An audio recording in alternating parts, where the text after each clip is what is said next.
beautiful dog, his beautiful pup, Misha. And thank you guys so much for watching once again. We got Giant Geo in the house, we got Average Centrist, we got Charlie Khan, and one of our great patrons is here with the psychedelic background. Tux Loves You, and I love Tux back. Tux, thank you so much for joining us, brother. It's great to be here. It's great to have you. So, well, let's start with Metaphor Man, just to catch us up on what exactly transpired with the Twitter ban, as well as who you are. For those who do not know you, you are an amazing shit poster on the internet. You are one of the greats, and I truly do mean that. Along with Charlie Khan, of course. Like, I think you guys, you know, you're around the same rank, I'd say. So first, why you got into the whole shitposting craze to begin with, why you got banned, and how you managed to get out of your ban. So I think like most people on our sphere of Twitter, they didn't really use it anywhere near regularly. And then the 2016 election happened and everyone kind of, you know, flocked towards that side. There was a lot of screen caps that I would always see on like politics boards and whatnot, and it was always from Twitter. I'm like, oh man, I got to get in on this. And I think most people fell into that, and you know, they would like make memes or they make videos. A lot of really good video editors, like Can't Stump the Trump. They all emerged out of that era, and I was 100% like that was the only reason why I got followers, was because I was shitposting about the election back then. But yeah. And you were, I take it, a very big Hillary Clinton supporter. Oh yeah, always riding with Hill Dog, you know. But one of my favorites, by the way, were those kind of like, you remember the Burger King mascots? Like that version of Pepe the Frog that they made. You remember there was like a black Pepe, there was the skater girl Pepe. Do you know who I'm talking about? Yeah, the Hill like Dogs, I think that's what they're it was doing called. Back then was like what people are doing with Wojaks now. You know, where it's just like this universal constant. It's like a template you just paint stuff onto.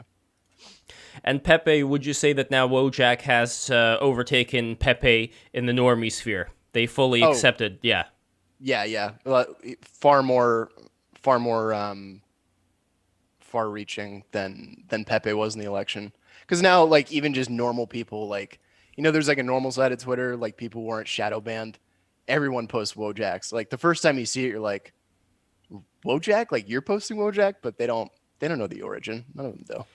And do you think that the Wojak is the last man of our era? That's why. Wait, no, Gio, you got to be consistent. Is it the Wojak or is it the Gooner? Because I was going to get into No Nut November as well, and ask your opinions on it. The Gooner is a Wojak, is the Coomer, right? Yes.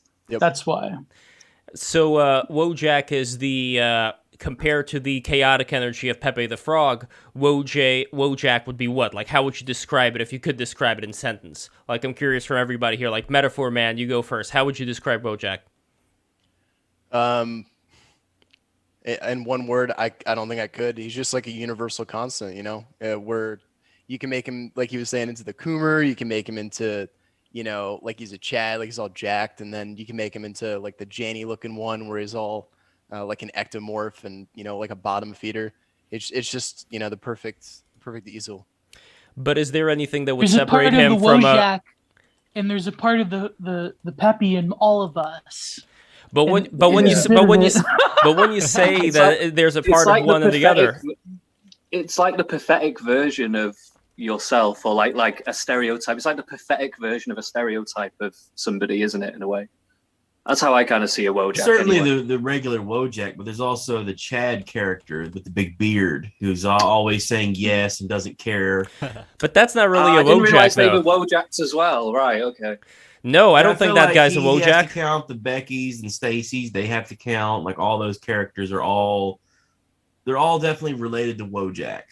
No.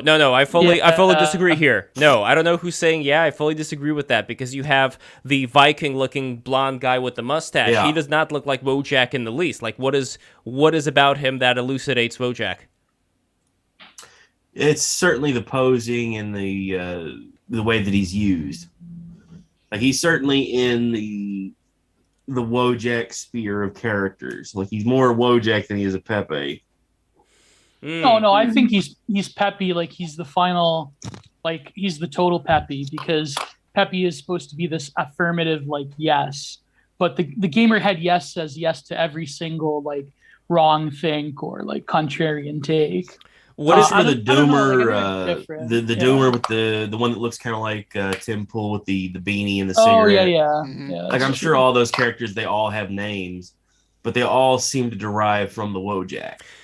How about Yeah. how about this? How about Wojak and Pepe is like left brain, like right brain, where you know, like according to Carl Jung, you would have the well, not just according to him, but you would basically have the right brain be the more kind of like creative, inspired brain, voice of the gods, and then you would have the analytical side, which I see as being much more No, it Wojak-like. doesn't fit. Well, okay, why doesn't it fit? Because Wojak. Okay. Well, because the Wojak isn't like inherently Apollonian in the slightest. You know what I mean? Like the Wojak is almost run by either like appetitive emotions or like emotions, appetitive wants, or other things.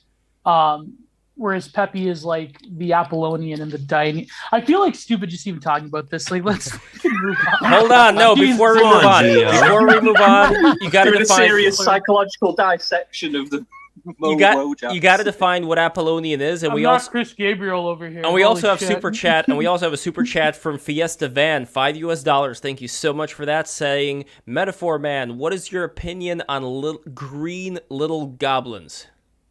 Green little goblins, like the ones in Lumbridge. I have no idea what this guy's talking about. So if you have nothing to say about that, I'm gonna move on. Green little goblins. All right. Are we gonna? Yes. Well, there's a lot to talk about. There's a few historic trials going on. There's satanic rituals happening in public where people are dying. You know. But no, okay. So Apollonian is like, it's not a hard and fast. This comes from like Nietzsche's Birth of Tragedy. It's like people describe it as like the analytical or the rational part, but it's much more of the like it's like a combination of like the rational and the thumos, whereas like the Dionysian is very much like the creative, the frivolic, the whimsical.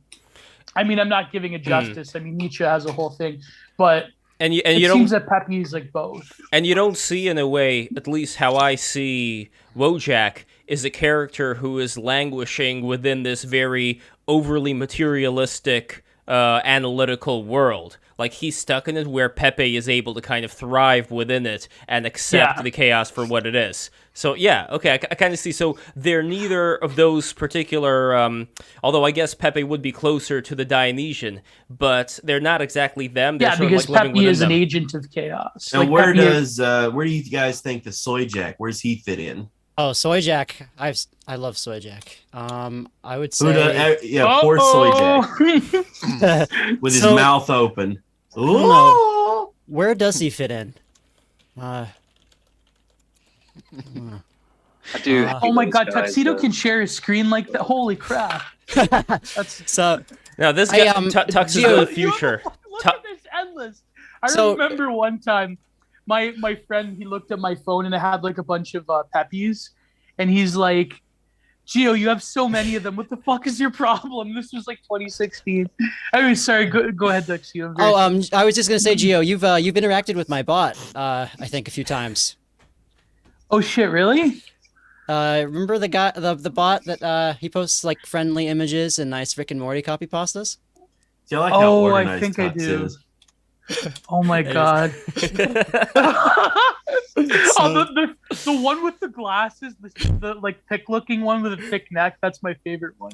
Where he's like, What's- ooh, like, What's so See, horrible about those yeah, kinds the- of Wojaks is that I've actually met people like that in real life, and it just yeah, it makes me die inside every time I see them because I'm just like, I've met people like that. Oh, Well, hurts. there was a person that we had on a recent episode of BTR. I'm not going to say who it is because I value that it came out. But I did see certain pictures of him where he did. Oh my god, the fucking penguin! I did see. I got roasted in the reply in the comment in like the group chat for that episode. No, that was a good episode. Yeah. Come on. No, but there were certain pictures where that kind of open mouth pose was coming in. So I think it is kind of mimicry of whatever else is going on in society. But what about you, Metaphor Man? Like living the life you're currently living, like what is the reason why you even decided to get on the whole Trump phenomenon back in 2016? And what were the reactions of people who were around you at the time? Were you keeping it on the DL, as members of the rap community like to say, who are secretly gay? Like, do you Are you secretly gay, Metaphor Man? What are you trying to say, dude? Oh, it's no Are you secret. loud and proud or openly? what I'm Who radicalized you, Metaphor Man? Who radicalized you? what I'm trying to say is that being within the Gays kind of for the kind, Trump. That's what he's trying to say. exactly. Twinks for Trump. Twinks for Trump. I mean, look, let's be honest. I don't know what Charlie Lucian Cod. Wintrip. We gotta get Lucian Wintrip on the stream. He Oh. organized Twinks for. Well, I actually met Lucian one time at a party that I went to at his apartment. And he slipped something into your drink. And Milo was there. Oh no! No, Milo unfortunately was not there, but Ali Alexander was there, and he invited me over. Jules and we went to this party, and it was a very nice apartment building. It was very, I don't know, there were like all these heads of animals on the wall. There were all these Salvador Dali paintings, you know. It was a very... So it's like the aristocratic, like the gays you'd find back in the day. They were Yes. aristocrats. You know? Yes. I did ask him, though, if he ever saw Fox and His Friends by Werner Fassbinder. Unfortunately, he did not. That is a great movie. Very underrated. Watch Fox and His Friends. One of the things... Fox and His Friends. Fox and His Friends. One thing that I would wish would happen, and I know it never will, is if the hosts of Fox and Friends on Fox News would do like a screening of Fox and His Friends and watch it. It's about this gay dude played by Fassbinder who inherits... No, I think he wins a lottery. He gets millions of dollars, and then he gets into the company of these more like high-ranking gay people, you know, kind of like the gay aristocracy within Germany, and they kind of use him, they kind of suck the money out of him as well as sucking other things. But anyway, like they...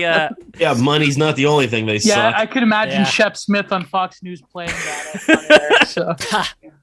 That would be wonderful. There's a great scene, by the way, where they're dressed up like the Mario Brothers, except it's like not blue and green. I mean, not red and green. It's red and blue, and they meet this this guy named Salem, who's actually in real life he was Fassbinder's boyfriend, originally from the mountainside of what is that Islamic country that a lot of poets like to go to? Geo.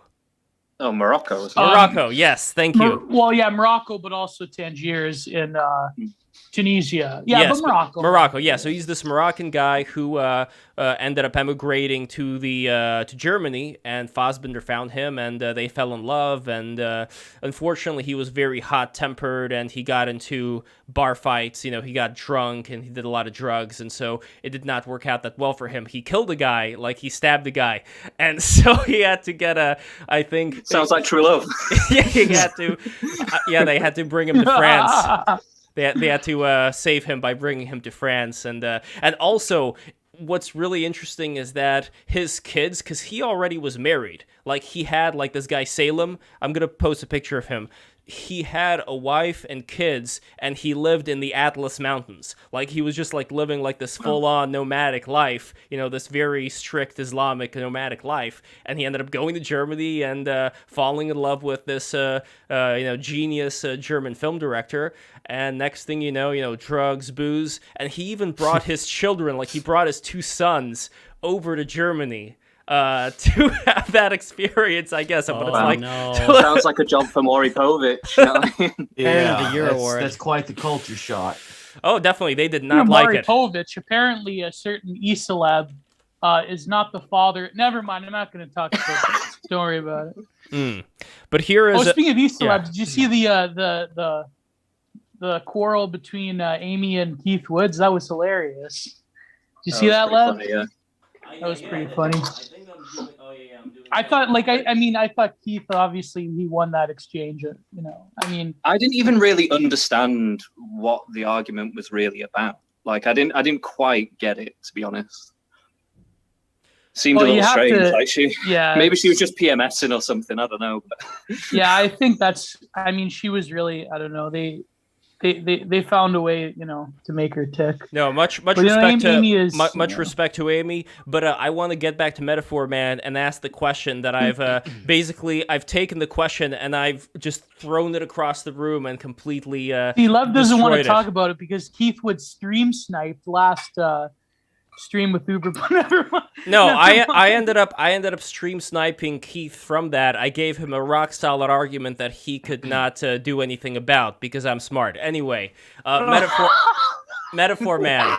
Yeah. Metaphor Man. So tell me, like, as far as growing up with people, do they share your particular views? Was there any kind of, like I said again, being on the DL that you had to employ so your mimetic energy, power level, whatever the fuck you want to call it, that it wouldn't go out and make people feel weird if they're not used to that? Or would you say everybody was on the same page and it was pretty, just business as usual for you in real life? I think most people don't really talk about politics, especially not like that. So normal political talk could be like, oh yeah, I support this, or oh, did you hear about how this happened? It'd be like slight disagreements about what we should do about it, or if we should do anything. But yeah, most people that I dealt with in real life, like family and home life, they're just normal. They don't know what 4chan is. They don't know anything too much about the election past what they hear in the news. But a lot of people that I worked with, there's actually a couple of my really close friends knew I had a Twitter, and this is back when I had, like, I don't know, 500 followers. Nothing insane. But all those people were like, I don't know if they were like on the train or anything, but they were keeping up to date with all like the funny stuff that was going on, like the latest. There would always be like the latest media hit on him, where they'd like take something out of context and be like, "Oh, did you hear about this?" Like, "Oh yeah," kind of pretend I never heard about it, but it was like all I see in my timeline all day is about how Trump called everyone not racist, but like rapist, Yeah. that type of thing. And they so were you all- were like on the They front. also- Oh, sorry. No, sorry, go don't for mind it, if go I for ask it. a question. Go for it. So like you were on the front lines of the meme wars then, like back in 2016. Yeah, I mean, most of the really old posters, most of which are banned. They were all the people who, like, how you always have those accounts that they're kind of funny, they're really low follower count, but they're like reply to all of your tweets to try and get your attention. That was to a T. That's exactly what I did. Like Jared, Taylor Swift, Paul Town, all them people. I would always like be in the replies like, oh yeah, type some dumb quip or something like that to hope getting their attention. But Adolf Joe Biden, Rick Biden's hair Devon. plugs. Yeah. Some That's classics. hilarious, man. Fair dues. And We right- lost a lot of good boys in the meme wars. Yeah. Wait, would gonna have to play you say taps. you were part of what was called Frog Twitter? I came in after Frog Twitter, so I'm not particularly knowledgeable about what that was. I don't know if I was ever even considered part of it, but most of my friends, most of the people that I interacted were. But Frog Twitter was just like the people who basically immigrated from the politics board or video games. Because Trump was like ethereal. He was on every single board, TV, you name it, he was on it. So most of the people who came to Twitter and had like I think the term Frog Twitter is like everyone just came in with like a default Pepe avatar. And that's how like Groypers are now. That was them back then. Logo Daedalus, he was also part of Frog Twitter. I remember he was telling us. So it's very interesting just to see how a lot of these different people ended up shifting away, kind of like the frog. Well, a lot of them, Well- like a lot of them came from Salo forums, for instance. I think BAP, like a lot of the posters you see, like Hakan and Loki Julianus, they came from forum culture. Whereas people like Logo and BAP, like Logo and the other guy, came from I think like 4chan and like the Lit board and stuff like that. So Yep, Lit, Poll, Int, all like the big brain ones. I'm not too familiar with Salo forums. I remember you mentioning that name a lot. Niccolo Salo, Italian guy, I take it, a fellow paisan. But what exactly is Salo forums? Gio, I think Gio would know better. Yeah. Yo, what about Salo forums? Yeah, well, I have no idea what it is. What is Salo forums? Okay, so they were basically like a right wing forum where like a bunch of other people like Nick Salo and Bap were kicked off of, but they were more like geared towards European type of concepts like Nouveau Droit stuff. Whereas my posting career was more of like American style, like far right politics. So Salo forums, they created a whole crop of like very interesting ideas that are even like still relevant to this day. Like a lot of the ideas that you see now are pretty much, a lot of them came from either Salo forums or my posting career. So like for example, Bugman, that was pretty much on Salo forums, like, you know, back in like 2013, 14. And what about somebody like Curtis Yarvin mentioned Moldbug? I mean, he goes all the way back, but would you say that a lot of the things that he talked about were adapted by Salo forums, or it didn't really play that much of an influence? Yeah, I mean, yeah, he was. I think there were certain lurkers on there that like knew Moldbug or whatever, but they like went to create their own stuff. Like whereas Moldbug was much more in the like real school blogs. Well, as far like, that's what him and Bap were talking about. Well, as far as Metaphor Man goes, when I see you and see that beautiful Mordecai avatar, and you've inspired me to actually start watching the show, believe it or not, because it's a good show. It is a good show. Like during that time, I didn't watch it. Now I started watching it again, and I really like the energy of it. One of my favorites was that music video, the one with the Flock of Eagles song, which was also in Grand Theft Auto Vice City. And somebody made that commentary about how this song now unites the regular show fandom and the Vice City fandom together into one. And that energy I see as being like, personally, I like that much more than the right-wing Death Squad, bright neon colors, which is also 80s, but with the black sun and all that stuff. So what would you say your positions are when it comes to what you want, not only what you want to get out of life, but what you would, let's say, prefer society to get out of life? Like, how conservative are you? How liberal are you? If whatever those definitions even mean today, but just in general, like, how do you see, like, if you were to put your tokens in a particular, let's say, political movement or way of doing things, what would it be? I mean, the system we have in place was really good for a while. I was lucky enough to catch like the tail end of the golden age for America. I was born like in the early 90s. So, like the 70s, 80s and whatnot, they were all leading up. And then there's this huge, it was like 2 or 3 decades worth of just absolute economic prosperity. And growing up like in a suburban area was like, I can't even describe it with words. It was breathtaking. Like looking back, thinking like, wow, it was so amazing back then, and thinking it now, and it's like what these kids have to grow up in with the like quarantine and whatnot. I was like, I don't know how the hell they do it. I truly felt blessed. As far as politics though, I don't know, dude. I'm not really smart. I just kind of go with the flow. Again, I think what we have in place is good, but I think we're trending towards some really awful stuff. I really don't like the whole mandate, how it's affecting the supply lines, how it's affecting like day-to-day people. Like you can't even be employed without it now, or you will be in the near future. But other than that, dude, I don't know. How bad is it? You can go to the store, you can buy food. You don't have to like ration stuff. At least not yet. For now. Yeah. Yep. Maybe give it a month or two and I'll eat my own words. Yeah, that happens often. And now you've cursed us. What were you? Is he speaking in metaphors, this man? Well, when you're talking about eating your own words, maybe there's not going to be enough to eat. That's the only thing that'll be able to satiate you. Yeah, but you just want treats. I'm gonna have fried so words. That's your problem. You just want treats. Yeah. Oh, you ever had to fricassee words before? Yeah. Oh, sorry. Go on. Sorry, I just wanted to ask, what made you want to bat for Trump in 2016 then? If you're not like particularly political, what drew you to his side? Yeah, Trump was one of those figures that doesn't really matter what your politics are. Obviously, he was like the boomer conservative or whatever.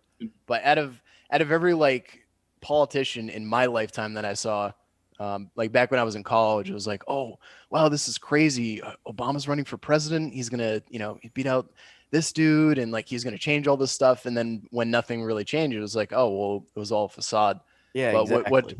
what really was interesting about Trump was very early in the debates, like, you know, he's ran for president a bunch of times now. I don't know if people know that, but he's ran for president, or at least participated in debates and, you know, taken votes, and he never really took off.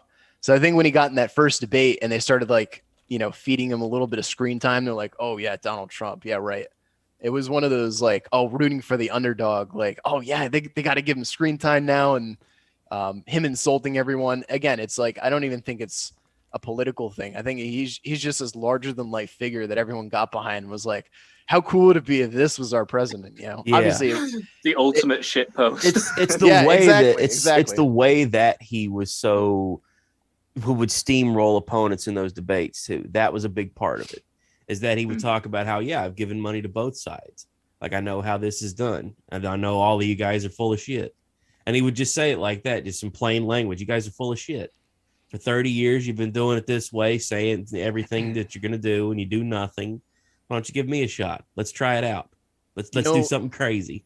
Yeah, you know what it reminded me of? Was the movie with Matt Damon, the one where he's like the politician, and he gives like a concession speech, and he's like totally honest with everyone. He's like, I don't even feel like I deserved it in the first place. Like, I have this $800 haircut, and I have like a control group to figure out what shoes I should wear. All of this makes no sense, and it like really resonated with people. And I don't remember the name of the movie, but that, I don't know, it reminded me of that. How just someone who like talks like a human, Yeah. can relate to people.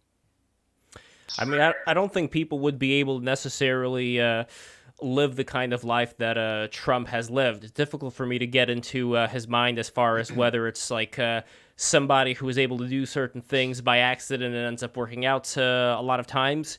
But the people who are part of the quote-unquote establishment, whatever you want to call it, I think that what scared them a lot about Donald Trump was that he was a threat to the system that was in place. And I'm not saying that to say like, oh, the system needs to be gotten rid of. I mean, Gio, you already know my thoughts on the system, you know, whatever you want to say there.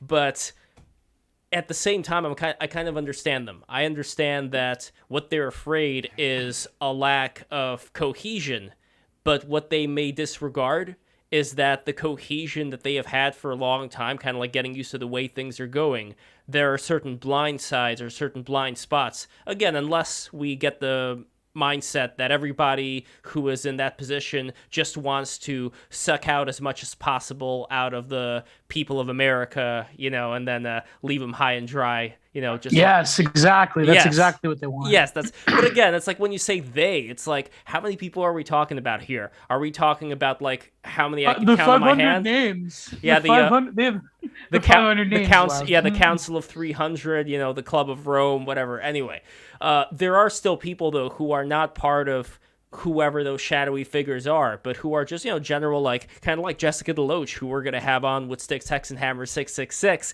this Tuesday, by the way. But like somebody like her, like Gio, you've heard what she has to say on this show. I think she's a very level-headed person, and I think she is somebody who does believe in the system. And maybe that there are certain blind spots that she and other people around her should be a lot more aware of. Like, I'm leaning more on that being the case as opposed to everybody just being some sadistic asshole that wants to abuse the American people because it's a lot of fun to do so. You know, Have you seen her boss eat, Lev? Have you seen a booty man eat a chicken wing? Did you see that, Lev? no. That is a man that is pure evil, Oh God. in my opinion. Now I Buttigieg. want to see that His video. little ratty face just like devouring. But again, Gio, there's not that many Pete Buttigiegs out there either. There's not going to be that many people who have what it takes to get to that echelon of power. I'm just talking about more of the people, like, not just in government, but in general, like people in business, people who just go with the flow of whatever the fuck happens. I think that the reason why they're scared of somebody like Trump is because it's a very unknown factor what happens when you get somebody who, like, let's face it, whatever people may like about him, he fired people who disagree with him. And if you just take that as a side, like, forget your feelings. Based and red pilled. Forget your feelings about You his really wanna policies. keep around people that don't want to work with you. But see, that's the big question here, because if it's somebody whose policies you like, that's great. If it's somebody whose policies you don't like, who ends up getting rid of anybody who questions them, what then? You know, I think that's the thing that a lot of those people are afraid of. There's a way to. Are you sure this is what you want to do, Mr. President? There's a way to ask those questions like behind closed doors, and then there's a way to come out like MacArthur and just be like, "Yeah, everything Truman's doing is full of shit. Like this guy's an asshole." I mean, like, that is a very good point about different MacArthur. Like, we forget that there were these larger-than-life figures who I do see a lot of... I mean, I'm not going to compare the two together, but you see what I mean? Like, there's a bit of a diva-ness about the way that MacArthur made himself known, and he also, I think, fired or just completely ignored anybody who disagreed with him, you know, for better or worse. Wasn't MacArthur the one that was fired by Truman? Oh, God, I don't recall right now. I'm not too... I got to look at the history better. But, I don't know, average centrist. Since you are an average centrist, do you see what I'm talking about here? A little bit. I mean, it's one of them, isn't it? Because, like, I do think, you know, if you're in that situation, and I think Trump... I don't know, I am kind of speculating here, but I do think Trump was trying something a little different. And I think he was kind of upsetting the kind of, you know, what would you call it? Like the kind of placated order that they've got for themselves. So I think that when he was being challenged on that, like, you know, he had a bit of a vision. And when that was being challenged, he got rid of people that weren't kind of catering to his vision. And that can be a good or a bad thing. It's hard to really know, but it seemed like it was going well for a while. I don't know. It does remind me of that show, Legend of the Galactic Heroes. There's that quote from that show, like, you know, would you rather have like a shitty democracy or a wonderful dictatorship? I mean, I know what Gio's going to say, but, you know, just having this kind of guy, you know, 1 in a million guy, you know, blonde hair, you know, long blonde hair, and, you know, being the ultra power twink that he is, you know, just going out there and ruling the universe. You're not going to get, see Tux's expression, you're not going to get those people all the time. You know, you're going to get a Marcus Aurelius, and then you're going to get who came after Marcus Aurelius? Commodus or something. Commodus, yeah. Yes, exactly. This dude who wore lion skins, who, like, I think he was a pretty shitty ruler. But anyway, as far as what's going on right now, Metaphor Man, other than lockdowns, just in general, what is the flavor, like the mimetic flavor, if you can extract the mimetic flavor of what is currently going on with the American administration, the Biden administration, what would it look like? What would that juice taste like? Like sewage water. I mean, back in 2016, there was like this energy, right? You know, everyone was all pumped up. It was like left versus right, you know, like WrestleMania type shit. And now it's just like half the country thinks that the election is stolen. So they don't even think that this guy's the president, right? And then like the only mimetic stuff coming out of the administration is mostly negative. Like what's the trending thing now? Like the president shit his pants in the Vatican. Well, that's been two different things here. He farted yesterday, and then the day farted before, and then he shit shitted. on the Okay. Pope. Yeah. This is a full-time job for Charlie. He just keeps track of like all the bowel movements the president's Babylon had. B had a good one the other day. They had it was a Babylon B article about a Secret Service man spotted with Joe Biden's diaper bag. That's foul. That is so foul. Yeah, that's pretty good. Yeah, I mean, I Shout like out to our foul. boys at Babylon B. I think an underused word, by the way, is putrid. I would love people to use the word putrid. So Putrid good that pile. Metaphor Man That's a good one. said sewer, because I was about to just say like poopy. Yeah. Like that was that's Stinky. when things are trending. Like Stinky. it's Yeah. just pure Duke. Yeah. Pure Duke. Oh, stinky. Lisa Boat says Jen Psaki with that gay influencer wearing the Templars colors. What are you talking? What? I mean, actually, there is a whole It thing. smells like Jen Psaki's brax. There is a whole thing, by the way. I was hearing rumors about Pete Buttigieg and the Knights Templar, but not Knights Templar, but like the Geo. This is like a Catholic organization. You should know this. The Jesuits? No, not that. Well, I think it's related. I think it's related to the Jesuits. I'm not sure what it is. Opus Dei? I don't know. Probably no. That's what I would have SPX? guessed. No, there's another one. Anyway, it's gonna come to me later. Gnostics? The Knights No. of Malta. Yes, Knights of Malta. That's it. That's the one that there are rumors that Pete Buttigieg is a member of the Knights of Malta. So does that mean that the Knights of Malta is not a based organization, or in your opinion, like what do you consider about the Knights of Malta? What? Where does this rumors come from? What do you think of the Knights in Satan's Service? Are you a big fan of them? What are they Well, based on? I think the Well, they're Jesuits based are on totally the corrupt. album Love Gun and That's- Destroyer. I'm sorry, Gio. Anyway, I do have to say, by the way, that we have two people of one of four former Mormon and one, I'm not sure, Tux. Are you you're still a Mormon? Yes, I had a meeting today as the ward mission leader, and I was Oh, no way. Congratulations. it's pretty great. Nice, dude. So for those who do not know, Average Centrist came from a Mormon household, back Oh, I in did? back in the day. So what exactly would you say Tux has to look? By the way, how old are actually? I don't see you look so young. I don't even want to know how old you are. So let's just forget. No, I can tell you. It's Okay, fine. okay. How old are you, I'm 26. dude? You look so fucking young, right? Yeah. You look like doesn't he look like 14 or something? I don't know. Oh man, it must be youthful Mormon genes over there. I don't know what's going on. Where are you living, by the way, without doxing yourself? Like, are you around Utah, Salt Lake City, like that whole area? I moved from Maryland to the Midwest. Currently living in the Midwest. Midwest, that's around Salt Lake City, right? It's pretty No, close. that's No? no. All right, fine, No, whatever. That's like the Rocky Mountains. I just consider that like I don't know. It's think about like I don't know. I'm not too long of a drive from my place where I grew up in Nauvoo, but in Illinois. I'm sorry. I'll just say I don't care. I live in Kansas City. There you go. All right. Oh, Now we all know. The street so- address. Yes. Yeah, We got to get. You can order me closer. pizza. Please order me pizza. is my audio better, by the way? Yeah, I That's think better. yeah. Yeah. Yeah. Well, because I was on my phone and now I'm downstairs. Like I'm just Your Yeah. audio is good. Well, my good mic. now Oh, we let's. talking about Mormons now? Yes, we were talking about What Mormons. about the Knights of Malta? Like, how is oh god, how is this real? But the that- Knights It's of real Mormon. life. Or is this just fantasy? Stuck in the landslide, no escape from reality. Anyway, What did Logo predict that Buttigieg was the Knights of Malta? I don't remember, dude. Maybe we I have read to ask that that somewhere. Jessica Deloge Yes. if she has to. Well, Yeah, maybe she's a lady of Malta. Who knows?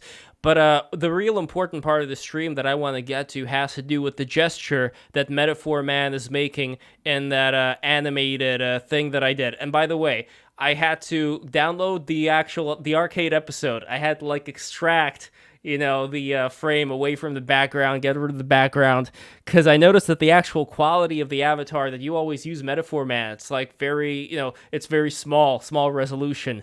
So now you have, in any case, if you ever want like a high resolution animated one, here it is. So this is, hold on, it's going to play itself out.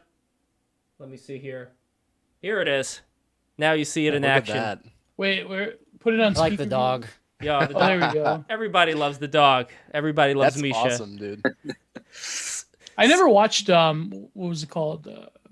Normal show or what was it? Regular show. Regular show. Regular Close show. enough. Pretty fun show. I liked it. I 'Cause, caught like, a couple of them. Yeah, like it seemed all right. Like I watched the first few seasons of. It's the sort of thing that I feel like I'm probably, let's say 15 years too old for the regular show at Adventure Yeah. Time. But when I was flipping the channels and caught them on, I'm like, sure, let's watch some cartoons. Let's see what the kids are up to now. I like Look that at what the- Ralph.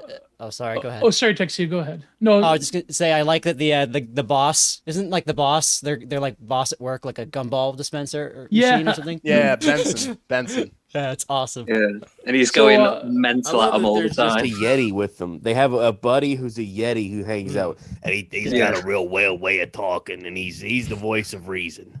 That's a really good Skips, impression, man. actually. Yeah, Yes. that's who's on better, point. him or Mr. Crab as a boss? Who would you rather have as a boss? Well, I feel Benson. like Yeti 100% guy, Benson. Yeti guy would help out with all their problems. You go to him with anything, Yeti will solve them. There you go. Yeah, Benson's a better boss. Wasn't the Jawbreaker guy the actual boss? Yeah. Well, the big-headed guy. What was the big-headed jawbreaker guy? He owns the park, right? Yeah, Benson. And where's the muscle man come in? I wonder if people that are tuning into the conversation now, they're like, "What the fuck are they talking?" Yeah. All right, let's get back on track. Let's get back on Ralph track, Dude everybody. said- Yes. Peter Buttigieg. I got to do the BAP thing every time I say his name. So he said Buttigieg being booty gig, booty Oh, it's gig, Booty Judge. booty I thought it ju- was the booty Booty man. Judge. Well, judge. Well. he judges booty. That's what he does. Yeah, That's- that's how I Being- remembered that guy's name. He's in That's how he got the title. Booty Judge. He says being a Notre Dame guy and major libtard, it would be classic member, but I suspect he wouldn't join because he'd meme himself into thinking the Knights of Malta wanted to kill him or something. I think I mean, I remember E. Michael Jones said that Buttigieg is kind of like astroturfed and like he came out of nowhere in South Bend, Indiana. So like he's like immediately, and isn't he like kind of a glowy too, or wasn't he like He a got glowy a- in the military? Yeah, he got a direct commission through the Navy, and he was like some intelligence organization, but he got like a direct commission to 03, if I remember right. Oh shit. There's that picture of him sitting on like a barracks bench, and he's got like all this. He's got like all this like level 3 plate armor on. It's like he's never gonna see combat Action, within that 5 miles. That's- Yeah, that was. That's like funniest that shit. one guy I remember they used to trot out when Trump was elected, that Malcolm Nance guy. He actually was just like a barracks guy. He wasn't like actually in. Here's That's the picture. it. Look at that. Wow. He's jumping into the Halo servers, man. I He's guarantee definitely you- ready for action. The If you glowies, show they up to always that- have like the meme of like they use the thing like the Office of Naval Intelligence, which doesn't exist. It's kind of like every time you see like Navy and CIA, that's always suspect. So Yeah. Interesting. man, look at that. They should have a poster saying like Pete Buttigieg enforces gay rights or something. I don't know. Like, But what I want to get Gay to, rights enforcer. what I want to get to right now, the reason why I was showing Shit. showing off that picture earlier, the one of what he was actually doing, by the way, for those who think that it's a picture of that bird guy Mordecai jacking it, what it actually is he's playing a video game, like an arcade game, and that frame, it only lasted for just like half a second, and then it just panned down. And He's mastering his joystick. exactly. He wants to get the high score, and oh, he received a Rhodes Scholarship. Okay, yeah, he's a glowy. That there, yeah. there we He are. received a Rhodes. That's like didn't Kendi receive? It wasn't a Rhodes. It was a MacArthur Fellowship. Hmm. Ivermex Kendi. I want to become a rogue scholar. Kendi should have been a character on a regular show. He could be like, made out of candy. We have a gumball machine, then there should be like a candy. Ivermex Candy. Yeah, he should have taught. He should have taught them about critical race theory. Like if it would have continued, if regular show would have continued, they would have had to introduce like a BIPOC character. Ivermex Candy. He's like Candyman if Candyman had dreads. Yes, That'd be exactly. like- Well, the dreads are made of candy. That's the whole point. Oh, there Yeah. you licorice. There you go. Yeah, exactly. Or nerds rope, yeah, something. Yeah. Or the raspberry. I remember when they came out when I was a kid. The raspberry, when you pull them apart, they kind of look like Axl Rose's hair. Mm. Tim and Eric had a sketch like that where you can put in these hair extensions called candy tails. They're made out of real horse hair, and you would use them to dip them into like this trough with like sugar and stuff, so you could suck on your hair. So they marketed it as a practical way to suck on your hair for the people who like doing that. Damn. And they even have a candy tails for boys too. And they had like this kid here. I'm gonna put a picture of this kid on the chat over here. 1 second. Hold on. This thing is. By the way, everybody who's watching this, subscribe right now. I don't know why you're not subscribed, but here we go. This is the reggae kid with the candy dreads. This is what he looks like over here. That's radical, man. No. He did like the full. 90s cool kid starter pack. He did the full Jamaican accent. He was like, I be, Oh, that'd be yourself. terribly I be, racist nowadays. I be, yeah. See, I don't even know if I want to say it, but okay, I'll say it normally. Fine, whatever. I be jamming with my candy tails. You hear me, man? That's what he was saying there. God. Awful. Terrible. God. But anyway, what I wanted to get to, I had and cornrows once in high school, by the way. nice. Well, I want to That get. was a new metal thing. I want to get to this so bad. I want to talk about what was happening in that beautiful avatar of Metaphor Man, that back and forth action, because it is No Nut November, and I want to get all your guys' takes, starting with the man of honor himself, Metaphor Man. What do you think of No Nut November? Do you approve it, disapprove it? Oh, 100% approve. I think there's a lot of, and I even believe this too, when I first came back to Twitter, it was like, the first thing you do when you hear No November is just like, oh, that sounds unhealthy. So you Google what happens when you don't beat off for a while. And then you see like all these Google results are like, oh yeah, you might get prostate cancer. But like most of these, That's bullshit, by the way. exactly. Yeah. Most of these studies that are talking about that, you actually look at the data and it's like, oh, well, it wasn't conclusive, but we think it might be 30%. It So, might I be don't know. I think- 30%. Yeah. But almost all 80-year-olds have a form of prostate cancer by the time you reach the age of 80. It's like a Yeah, latent. most older people do. Yeah. They probably didn't even control for age. Well, I mean, the only time that it could probably relieve if you have like an inflammation condition like prostatitis, then I'm not going to say it, the milking thing that they recommend, but Milking Suck the poison out. You have to suck out the poison. the prostate. Like the Simpsons. You can just suck them out. Yeah. Well, usually you suck the poison out when the snake bites you. In this case, you're sucking the poison out of the one-eyed snake. But, anyway, actually, that's yeah. not true. You shouldn't No? do that. Suck the poison out. It's not. Well, unless you want to get doesn't Got to remove a couple of ribs for that one. unless you want to get to 100% doesn't work. Mithridatism, because that is something that people did back in the day. They ingested little bits of poison, and Yeah, they, it was they were like- resistant. Yeah. Yeah, true. And we have So metaphor, man. You Yeah. were talking about not nutting, not cooming. Yeah. Oh, pretty important point. Someone in your chat, I think it was Bernard, and I think one of my friends, Isabel, we've gone, what is this, 20, 30 minutes in and not a single mention of boob. So I think it's appropriate to bring that up for the first time. Even the itty bitty titty committee, we got to bring them up. Yeah, we respect them all. Now, in the hierarchy of different nipples, Yeah, do I you don't have have any? a preference. I don't care. I mean, if a woman's a woman to me. Yes, but if you had to pick, You'll like, take the ones that are an inch long and gouge you in the eyes. I mean, everyone likes big breasts, obviously. No, but it's what just about like the nipples, like the height of the nipples? Do you like longer Yeah, nipples, shorter like- nipples? yeah, like Italian cinema, like popping out of Do you the. like ones that have like a saucer plate as an areola? I like the big areolas. I mean, Yeah, you the know, dinner kinda- plates. Yeah, the Classic. Dinner plates. pepperonis. Yeah. Oh, there was this one oh my god. When we were in school, there was this one chick that was rumored to have the big areolas, and we called her salami nips, and it's like Oh, it was God. terrible. Oh, I'm very damn. sorry, Catherine. Yeah, that's a very mean thing to have said, Gio. Cancel Gio. Hashtag I didn't Gio's call her done. that, but like other people like told me this. Oh, and I'm sure. like, you guys sure. are That's why you retards. Like- apologize. Yeah, Well, I would never do An anything apology like is that. nothing but an admission of guilt, Gio. There was this other guy we bullied. No, I didn't bully him directly, but his name was Brandon. He was Yeah, I like love this Gio pencil getting neck into the kid stuff with- like Henry Hill. Like, yeah, I never killed nobody. It I was didn't use Tommy the F that slur on the bus with that one kid.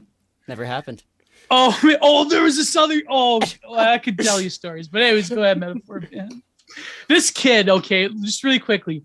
His name was Brandon. He had glasses. He was like pencil neck. I felt really sorry for him actually, but they went to this Ottawa trip, and they wanted him like he had this Game Boy Color, and my friends told me this because they were my best friends that had to like be in the room with him. Like there was 4 to a room, and he wanted the batteries from the remote, but they were like watching the hockey game or whatever. And so he like took the blow dryer from the whatchamacallit, the bathroom, and he like started filling the tub, and he fucking threatened to like electrocute himself if they didn't give it. And so they're like, oh, calm down, Brandon, calm down. And he like went schizo just like all of a sudden. And I've never heard hide nor hair from him ever again. I don't think he has social media or anything. Wow. I don't know what happened to him, Well, so. you mentioned Ottawa, and it's very coincidental because somebody was asking high school pics of Lev and Gio. This is the closest that I can get. So this was when I could share my eyes. Oh, wow. Whoa! You look Oh, exactly like Brandon. Holy fuck!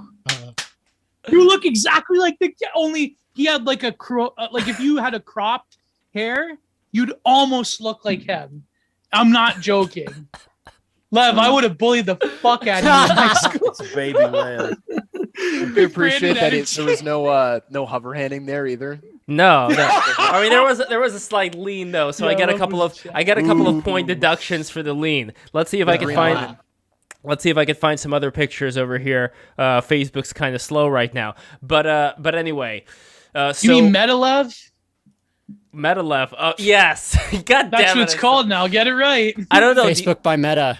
Do you think people are going to actually that's the other question. Do you think that people are going to adapt to the whole meta thing, to the meta narrative, if you will? Or do you think people are going to still call it Facebook and meta's going to go the way of the dodo soon? It's going to be like making the new Coke, so you miss the old Coke and then you release Coca-Cola Classic and people are like, "Oh my god, thank you so much." I don't know. Back in my day, it was called Facebook. One of those. Mhm. It's kind of like when Twitter had fleets, and everyone's like, "Oh, this is just like Instagram where they have stories. This is dumb. I hate it." And then they take them away, and you're like, "Man, I really miss fleets. This space is." But by the way, Massive McGee made a comment here. Lev with the goth girls, what a champion. Funny enough, the girl in the center, she's a friend of mine, and she is a relative of Vlad the Impaler. So there we go. Nice. Yes way. And she also, I'm not gonna spill certain beans. Certain beans have to be inside, just like the Coom energy. Speaking of which, Should you smash, Lev? Did you tap that? I'm not saying shit. Anyway, You did! Anyway, you did, hold on. motherfucker! Hold You on, did! Hold on. Don't lie to me, Bo. Don't start rumors unfoundedly. Just like the Japanese. Was it Chinese or Japanese girlfriend? I think. It was Lev's it the was one both. starting rumors over It here. was Chinese or Japanese? Someone who knows the Lev lore can tell Yeah. me. There was actually a song by Sick Animation called Mamries and Camries back when he was in this band called the Gorillionaires. And let's see if I can find the song. It is a great song. Hold on. One of the lyrics is Chinese, Japanese, any of these, as long as I can make you my areola girl. Let me see if I can find the whole thing here. Gorillionaires. Chinese, Japanese, dirty knees. Look at these. So, okay, average centrist, do you agree with Metaphor Man on his stance when it comes to the self-portraiture, if you will? Oh, the No Nut November. Yes. I've never tried it, so I honestly don't know.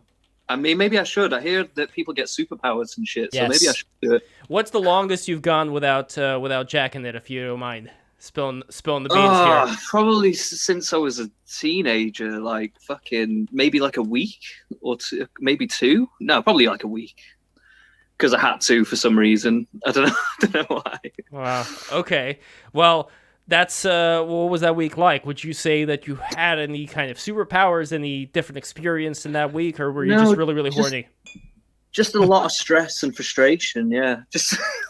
Well, speaking Yeah, I of don't know. I don't think it worked out that well for me, but I do entertain the thought now and again. I do think like, can I challenge myself? Should I do this? But I've just never bothered. But like, if people can sell me on it, then I might give it a shot. Well, speaking of stress and frustration, I would like to, if you don't mind, I don't know if this is private or not, like, because you did want to talk about this before, about the recent thing that happened to you and the whole relationship situation. I don't know. Sure. Okay, we'll get into Yeah, that. no, I don't mind talking about it a little bit. Yeah. Okay, we'll get into that a little bit later, but before that, before I get to Tux, this is from a different Sick Animation song, also when he was part of the Gorillionaires, called When I Lay You Down.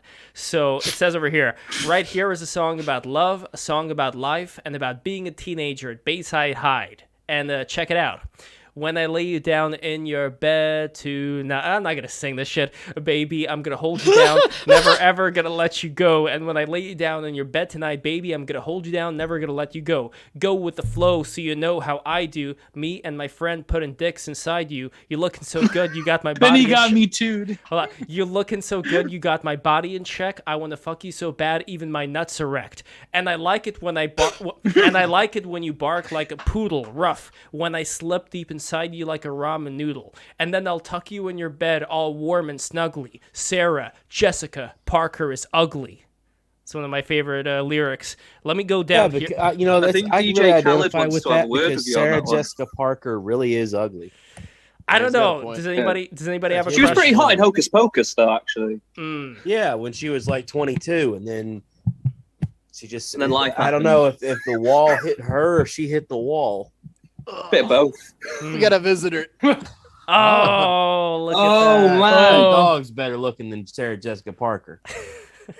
That's a heckin' 100%. dogger. Now that's a good kiss right there. That's a dog. I don't know. Horse girls have some kind of weird power over certain men.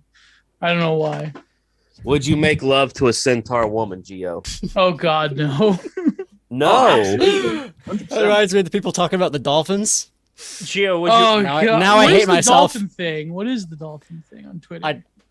I don't know. Wait, dolphin sex. That was part of goatsay.cx. That was What do you like the stick it in thing a blowhole? right next to it. No. Oh, that Dolphins- was like the what's the guy name? He wrote that book, Star Symbols or whatever. The dolphin. I can't believe I forgot his name. The mystic. Like he's kind of like Rupert Sheldrake, but like he did the dolphin experiment where the chick had sex with dolphins. Oh, I think I know who you're No. talking about. He also did a lot of LSD, and he Yeah. claimed to communicate Yeah. with the dolphins. Man, I'm trying to remember his name right now. Paul Davies. Oh, no, there was another Francis Crick. I think Francis Crick also did something with the dolphins. But anyway, the final thing that I wanted to do here with these lyrics, okay, baby, you're doing so good, but I got a favor to ask. It's nothing really big, but I figured I'd ask. Could you call me Osama while I terrorize this pussy like a suicide bomber? I'm gonna scream jihad while I pull out my rod and toss this milk and cookies all over your bod. So there we go. That's the song Poetry. called When I Lay You Down by Sick Animation. I would love to get Sick Animation here on the show. Unfortunately, he doesn't do any podcasts whatsoever. He's just living his life in California, formerly Lafayette, Louisiana. But anyway, before Average Centrist, I just want to get through the rest of the panel here. So Tux, No Nut November, you're a Mormon. No This Nut one should be- November. This one should be No Nut easy for you. November. No Nut Life. You just don't nut. Wait, so, wait, like- wait, are you saying it's forbidden to masturbate in Mormonism? Yes. Oh yeah. Because I went away from the church for like 5 years, and I got down a pretty hedonistic, atheistic kind of rabbit hole, and completely went away from it. And I was an incredibly bad coomer, not quite like a gooner level, but I was close. I was almost reaching gooner levels, and I got to the point where I was using it as like a coping mechanism. Whenever I was stressed, I go somewhere and I just, but then, It can happen. yeah, and now that I've stopped, I think it's been like 3 months now. I've been going, not my longest streak by any means, but pretty respectable. Now I take that time. I work on projects like my shitpost bot, or I go to the gym. I have instead of using all that pent up energy and then releasing it needlessly, I feel like I've been able to get more focus and just, I don't know. All right, Straight I got a plan for you. I want you to become like the next Joseph Smith tier prophet in Mormonism, and here's how you do it. I'm going to teach you how to do the Wim Hof breathing technique so you can start getting all that primal energy going up through your spine in the form of Kundalini. Yeah. So you get a Kundalini awakening, and you get the access into the astral realm so you can Yeah. communicate with Jesus, with God, with Joseph Smith, with who's the bearded dude? You know who I'm talking about? Brigham Young. Yeah. Yeah. So you can Brother communicate. Brigham. Yeah, you can communicate with them, and you can get some intel, and you can make sure that the Mormons are going to survive the Dark Winter, and you'll be hailed as like the next prophet, and it'll be really cool. So, yeah, I think Big shoes to fill. Yeah, I think that there may be something to that, but I am curious though. When you were within the Gooner phase, who were your favorite porn stars? Oh, you don't want to know. Oh, So okay, so I'm okay. Lev, I don't have a. I gotta okay, ask I'm this not, to I don't everybody, care by the to, way. I'm gonna get the answer from Metaphor Man too, what his favorite porn stars are. But first, Tux, go. So also something about me, I don't usually broadcast this, but I'm also a recovering bisexual. Interesting. So All right. yeah, luckily I really I see. like girls too. So I just had I got into because after Twitter had what was the site? Tumblr had the big porn exodus. And they all came to Twitter, And for a while, I had an alt account, right? And I just had timelines of just anyone I found attractive. I mean, it was just so many. Yeah, it was of all kinds. So many. Interesting. If you were attractive, I was into. It was bad. I was, and it was just like hours. But how of do you doom how do scrolling. you Really define went hard. how do you define It's bad. attractiveness? Like, to you, what would be the ideal woman or the ideal man? Like, what exactly qualifies One that's breathing. attractiveness? I don't know. I mean, someone that takes care of themselves. Like I like someone that has like a nice, attractive face and takes care of their like body. Like doesn't So let like themselves Tess go. Holiday. I don't know who that is. Isn't she that fat Maybe. bird? All right, Metaphor Man, your favorite porn stars. Tess Holiday, right? Metaphor. Oh, Like God. entirely honest, I don't watch any of that shit. It just rots your brain. It fucks with your reward mechanism. Yes. I haven't in a very long time, like probably years at this point. But back when you did like porn, who were your favorite porn stars? I Lev, didn't, why do you want to know so badly? I Get didn't. some MILF ones For in there. Get some later Persia research. Monair.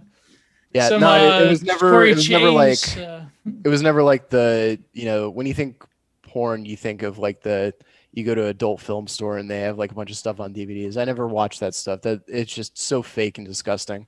But yeah. it was always just like, amateur, if there was, a couple that did something like that and filmed it, that was the only way it could be, real. But yeah, no, even that is just, it screws with your head. There are couples that like that's all they do is they film each other, but like they have different. It's really fucking weird though. Like when you think about that, like there are couples that film each other.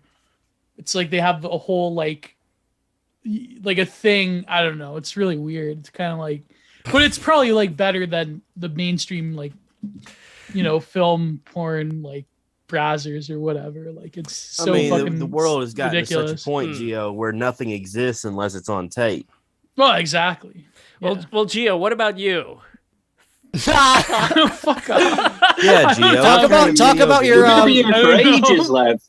mommy MAGA milkers. Tell us about them. Yeah, I mentioned Persia Monair, so that's. I don't know. I don't have a favorite, Lev. I don't know. He has a big heart. All my favorites are like '90s ones that they've got at. No, I'm kidding. No, those are the ones I want to know about. Who are these 90s ones? I don't know. Like, there's this. Oh God, I don't know, Lev. I don't know. Man, I was this close Fucking to with you. getting the information. And lastly, Well, I don't know. Like, who are Yeah. the popular? Like, I'm trying to think. What's Ron Jeremy. That's your favorite. Oh God. Chrissy Canyon. I don't know. Yeah, I'm not too familiar with Chris. Yeah, Geo's a compilation. No, a compilation. Oh no, with the techno music. Oh, those are so bad. Don't you hate it when they got the music attached? I hate that. Oh, I'm so glad I don't Oh, see any of that man. stuff anymore. Awful. Hmm. Awful. If But you, what- I don't know. I'm trying to like. Geo admits to not living in that life.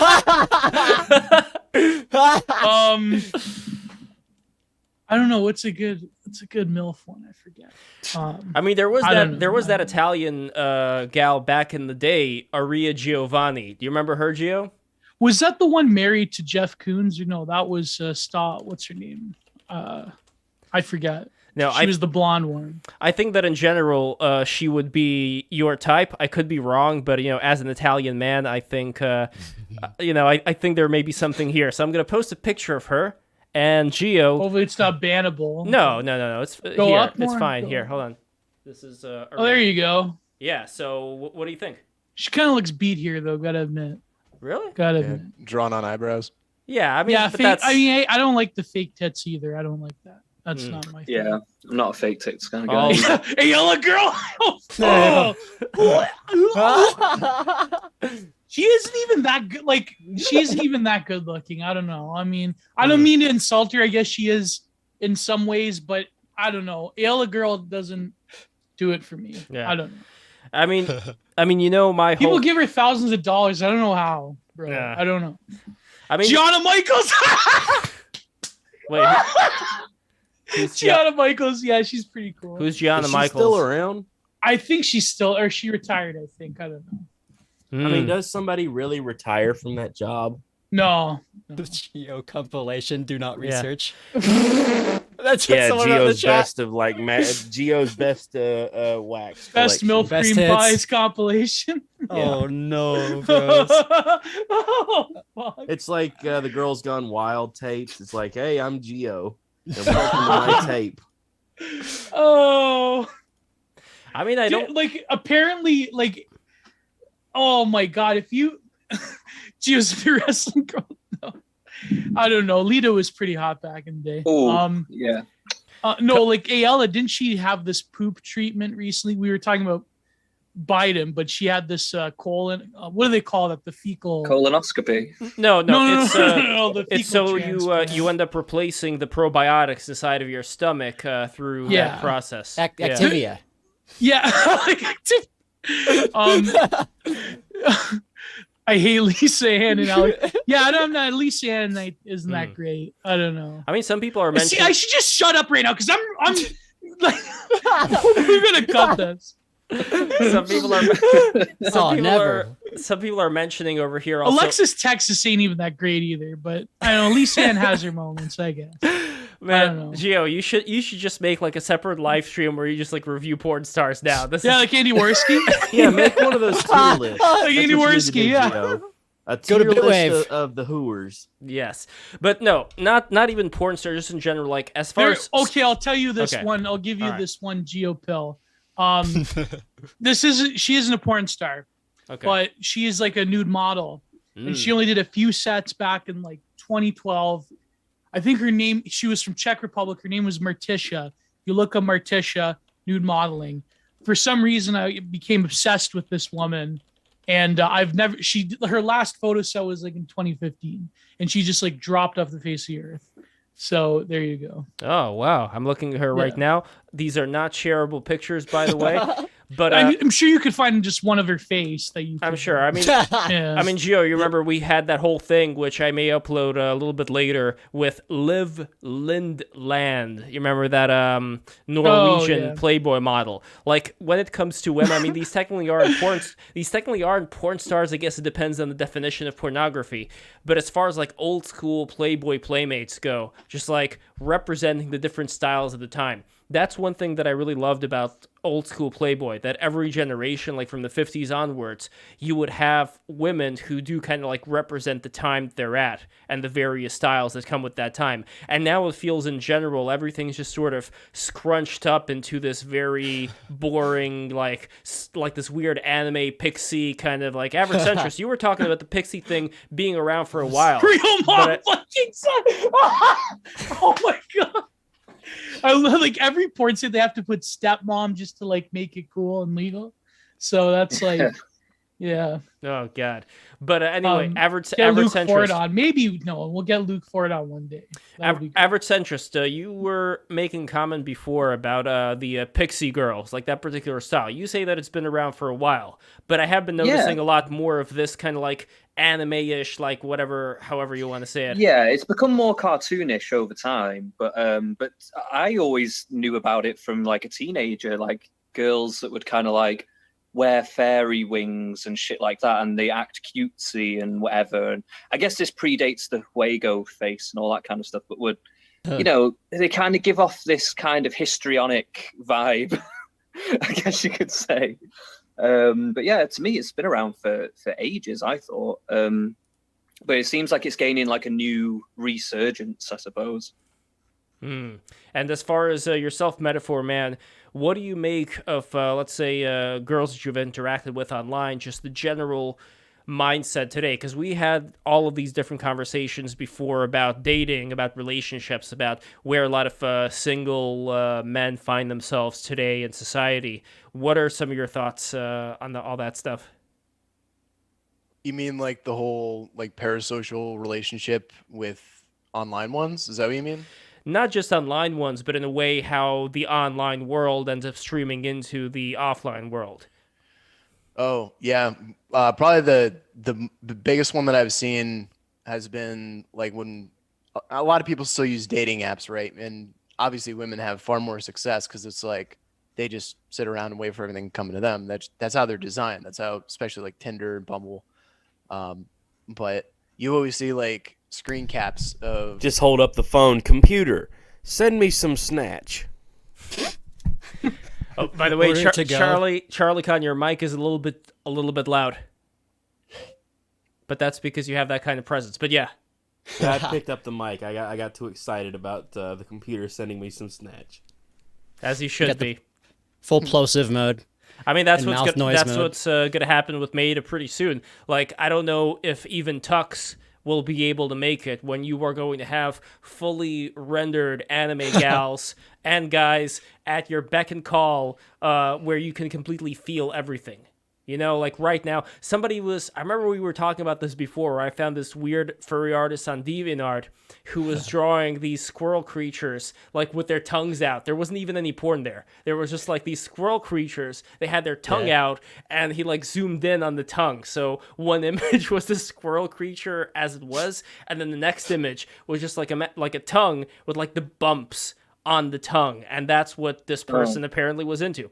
So I'm thinking, like, in the future, that person would be able to have full access to any squirrel creature, where he would be able to feel those bumps against No. just like Metaphor Man's beautiful dog Misha was licking him, he would have that squirrel creature. You know, I'm sorry to bring I've actually watched. I have an online friend who I've actually watched their descent into like full VR Coomerdom. It's been a really amazing transformation because he's been he live streams it, like his adventures, sometimes on Discord, or like the Safe for Work ones he'll put on YouTube. But like it's been a real ride. It's, if you've never seen in VR chat like furries doing karaoke, it is a trip. It is an absolute trip. Yeah, I bet that's a lot of fun actually. Because what's funny is the music is sent out by the server, not by the person singing, so that it's never in sync. It's like way off. So they're out of tune because they're bad at singing, and they're like not even close to being on time with the music. It's awesome. And they're just giant furries in VR. Oh, God. I mean, that's what Facebook, I don't think, gets. I keep calling it Facebook. I know it's Meta. But I think this is what Meta doesn't get, because the world that they present, it doesn't have any of those subcultures in it. Like, it just has very normie-friendly things, which I kind of get, but it's not the same as VR chat. Because in VR chat, like, what is the dominating thing? It's like anime girls. Like, so many people are dressed up as anime girls. And no, I mean, this is what it is. So eventually, what is our world going to look like when we are going to be all of us like it or not? Because look, this stream is gonna have to get with the times, right? We are gonna have to. No, We're gonna be in VR, not on Zoom. Yes, Metaphor Man is gonna be there with Misha. Misha's gonna be, also rendered, and but the problem is that I think what's gonna happen. It depends on the moderation. If they like let us troll people, then maybe. But like. People used to grief on Second Life a lot, but then they like pretty much cracked down on that. No, they're still going on. I know a guy that still does it. He has this one like lolcow that his name is Shaunus, and he loves him. And he just who is that one guy? He just bothers him. He was trolling our chat when Brittany Venti was on because he's a Brittany Venti griefer. British guy, right? Brit Bong. Yeah, Brit Bong. Oh God, I hope I don't summon him. V-Tier is now a VTuber show. Yeah, furries in VR 21st century body horror story. It's no, guys, it's coming. And by the way, like I keep refreshing this image of Joyce Nazari just because this is a very weird thing. Like there's I think it's kind of a clever little banner that somebody put in this image hosting site, and this is what it's written on this banner. So someone mentioned Corey Chase. I mean, Corey Chase is all right, but I don't like chicks with abs. I don't know. That's not my thing. So this one over here says, lots of real perverts can't handle crazy shit. That's what the first one over here says. Do you mean the website Crazy Shit? What? I don't know what this is, but this was a okay. No, don't look. Please don't research. Don't. All right. 5 out of 5 Crazy psychiatrists Shit used to be more brutal, but now it's just a porn site. 5 out of 5 psychiatrists won't recommend Crazy Shit. Okay, let's see. Yeah. Another one here. Okay, I got that one. Here we go. The girl reading this CHP's in the chat. All right. What's up, Zero? See what's on Crazy Shit now. Straight jacket not included. Okay, Crazy Shit used to have a lot more like brutal, shocking gore, but now it's pretty much It's kind of like the cousin to E fucked. That's what crazy shit is.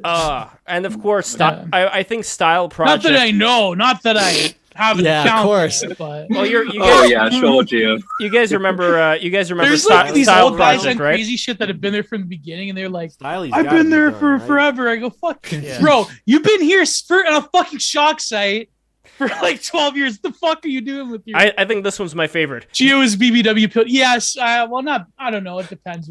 BBW is a subjective term. This one's my favorite. You haven't seen shit until you've seen crazy shit.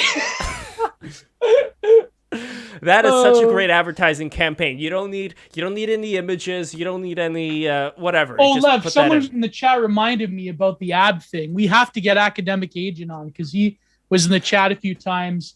Popular YouTuber. And I totally 100% agree with Academic Agent. You fucking Zoomer Coomers licking your fucking tomboy abs. No, none of that. He's 100% right, unironically. Wait, explain. None of these fucking tomboy abs that you're licking because you're a bunch of weak, effeminate murders. Explain How the do you know ab they pill. don't have abs too? Wait, explain What? the ab pill. Explain the ab pill, because I'm lost. I don't know what you're talking about. It's a here. bunch of little twinks that want to lick the abs of women who have abs that because they're tomboys.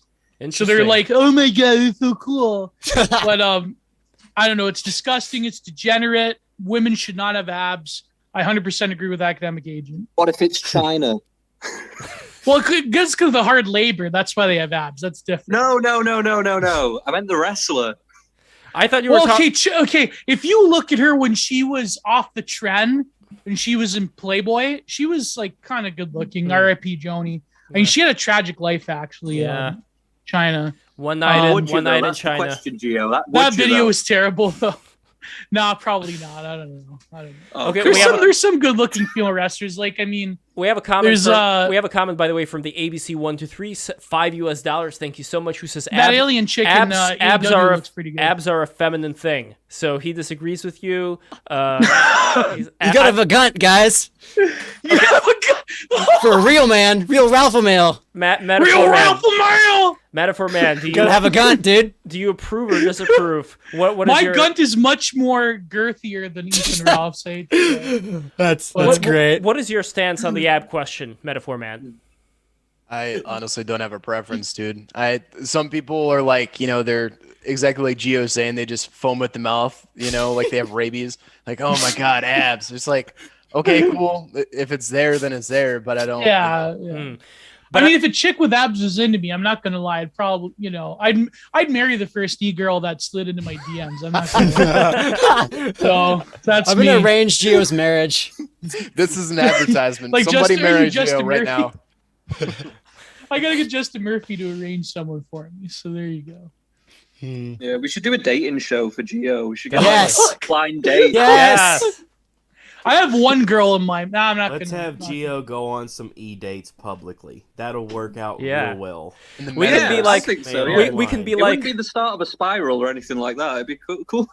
You know what's crazy though? Okay, like I mean, I mostly agree with Academic Agent, but Julius Evola, my buddy Matthew, he posted these quotes from Metaphysics of Sex, where Evola says that like the reason certain men are attracted to abs in women or like any masculine trait is because men who have more of like a lunar feminine side, they're more like they're trying to find that masculine side that completes them. So he's like, it's Uh-oh. did No. the ab police get Gio? What's going on? Well, It's over, Gio the Bros. ABC They cut him off. They don't want him to reveal the truth. They hated him because they told the truth. The ABC 1 to 3 $5 who says over here, I have to pseudo force feed to get rid of my abs. They're a feminine thing, bro. I'm telling you. So there we go. And Cream Wizard 199, Geo called dominating a girl with abs feminine. What? So I don't know. I mean, we're gonna get Geo back. We're gonna figure this out, the abs question. But I do notice that in general, you have. Did I cut out? Yes, you Yeah. did cut out. where did I cut out? What did I say? Well, it was right when we were talking about the whole Geo dating scenario, like the Yeah, blind date. Gio is ab pilled. Oh, it did it again. Oh no, Geo. It's They- over, they wanna Gio, bro. silence No, dude. it's because I gotta get an Ethernet cable to my new computer. So hopefully, yeah. So okay, I think it's good now. Glow in the dark's just silencing all this talk. Yeah, I'm You're just supposed to run them They're over. afraid once he gets So- laid, he's going to be so that- radicalized. So Matt, my buddy Matthew, he posted this quote from Julius Evola Oh yeah. in Metaphysics of Sex, which I don't recommend the novice to read that because he says some pretty hairy things in there of the maybe potentially illegal variety. So so he says that the reason certain men are attracted to like masculine traits in certain women is because they're trying to find like their more masculine like solar part of them, because some of these women have more of a developed masculinity than even certain men. So it's kind of like almost natural for like certain betas to like find masculine women attractive. But what's Which is even- funny because you could isn't say that. Well, what would you say, average centrist? It's just like a yin and yang, isn't it? Of like male and female energy. Yeah. Like, Yeah. But what they even Think get about those with parents with from those the women. Rugrats. Remember Parents- the guy, the little wimpy guy, and the woman with the big feminine symbol on her shirt? Oh yeah. Everybody, I think people thought I that think she they was a wrote that lesbian. dad out of the new Rugrats. Wait, who is a lesbian? Well, I don't think she was a lesbian, but I think people thought she was a lesbian. You remember the twins' mother? Oh, on Rugrats, you mean? Yeah. She did have kind of like a lesbian look, but you know what's interesting though? Evola's book of theosophy. What's interesting though is that they rewrote here. Well, first let me show you an image of her, and you be the judge. Is this somebody who looks like a Butch Cassidy, if you will, over here? oh, So hold I on. think I'm remembering. Hold on. It's That loading. voice that she had was amazing. Did she have like a cigarette, like burnt Yeah. out voice? Yeah. Yeah, like a real bourbon type of. Oh, here we go. Here we go. Oh Evola yeah, was- she's a massive leather. Have you seen? Look at. Oh, no, I think remember like, the Look at her Lesnar. husband. Look at her husband. Look how. Do you Yeah, guys wasn't see? it- Do you I guys think see how she thin his neck experimented in is? college, but Yeah, she isn't definitely. like a hardcore. She's bi. She's got a brother who has the male symbol on his shirt. That's all it is. Yeah, there you go. Is this a Giga Chad? Because they were twins. Look at Elon Bust. Evola was a thinker of theosophies. Thinker of ironies, get it? But look at this guy's neck, by the Oh way. god, This guy is like, typical millennial couple right there. Yeah, Rugrats called it. yeah. I met the producer of Rugrats. I Cream never Wizard, got to you're a meet- twink in denial, Cream Wizard. Don't fucking tell me that bullshit. Women, listen, a woman's sign of health isn't exactly fat, but it's when they have developed hip structures and they have a bit of the, as it says in Songs of Solomon, their stomach is like a bed of wheat with flowers on it. Okay? That's what it is. Don't give us bullshit about flat chest. No, because when women work out, like when they are athletes, their the reproductive system is all fucked up.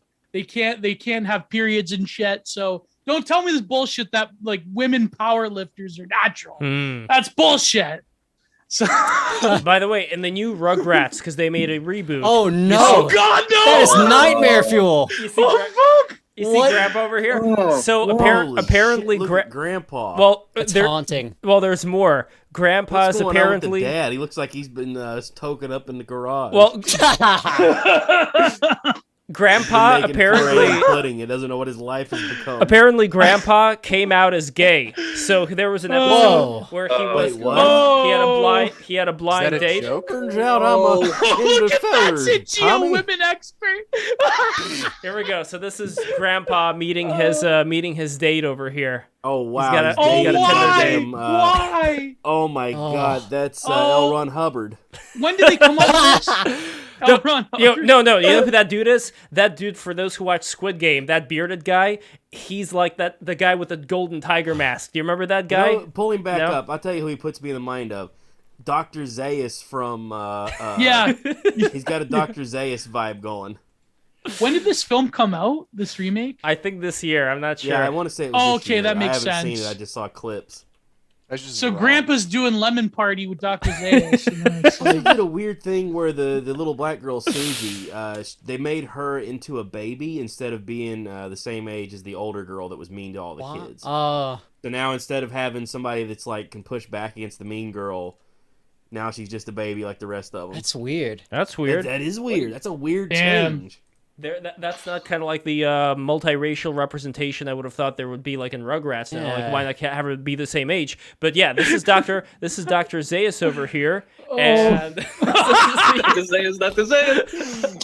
Dr. Zaius, Dr. Zaius. what's wrong with me? Wait, how did the rest go? Hold on. Yeah, the Troy McClure version. Yes. Yeah. There we go. So, anyway, Oh, rock me, Dr. Zaius. we talked about abs. We talked about Rugrats now, or the horror that Rugrats has become. Cream Wizard 199. Geo on his 20-year bulk can't handle the truth. It's dirty bulk. Massive McGee says, don't just bulk your body, bulk your mind too. I mean, that's the whole point about Kundalini, I think, where you get all the sexual energy. I mean, Robert Seffer, who, I mean, I know he's kind of a Nazi, but Robert Seffer, the duck whisperer, as I like to call him, like, there are things that I completely disagree with him on that I think are very bad, and then there are other things that he talks about where I do think he kind of red pills people on certain. Oh, God damn it. Damn it, Gio. Damn it, Justin Trudeau. It's Justin Trudeau's fault. Canada's really Justo, going down man. the shitter.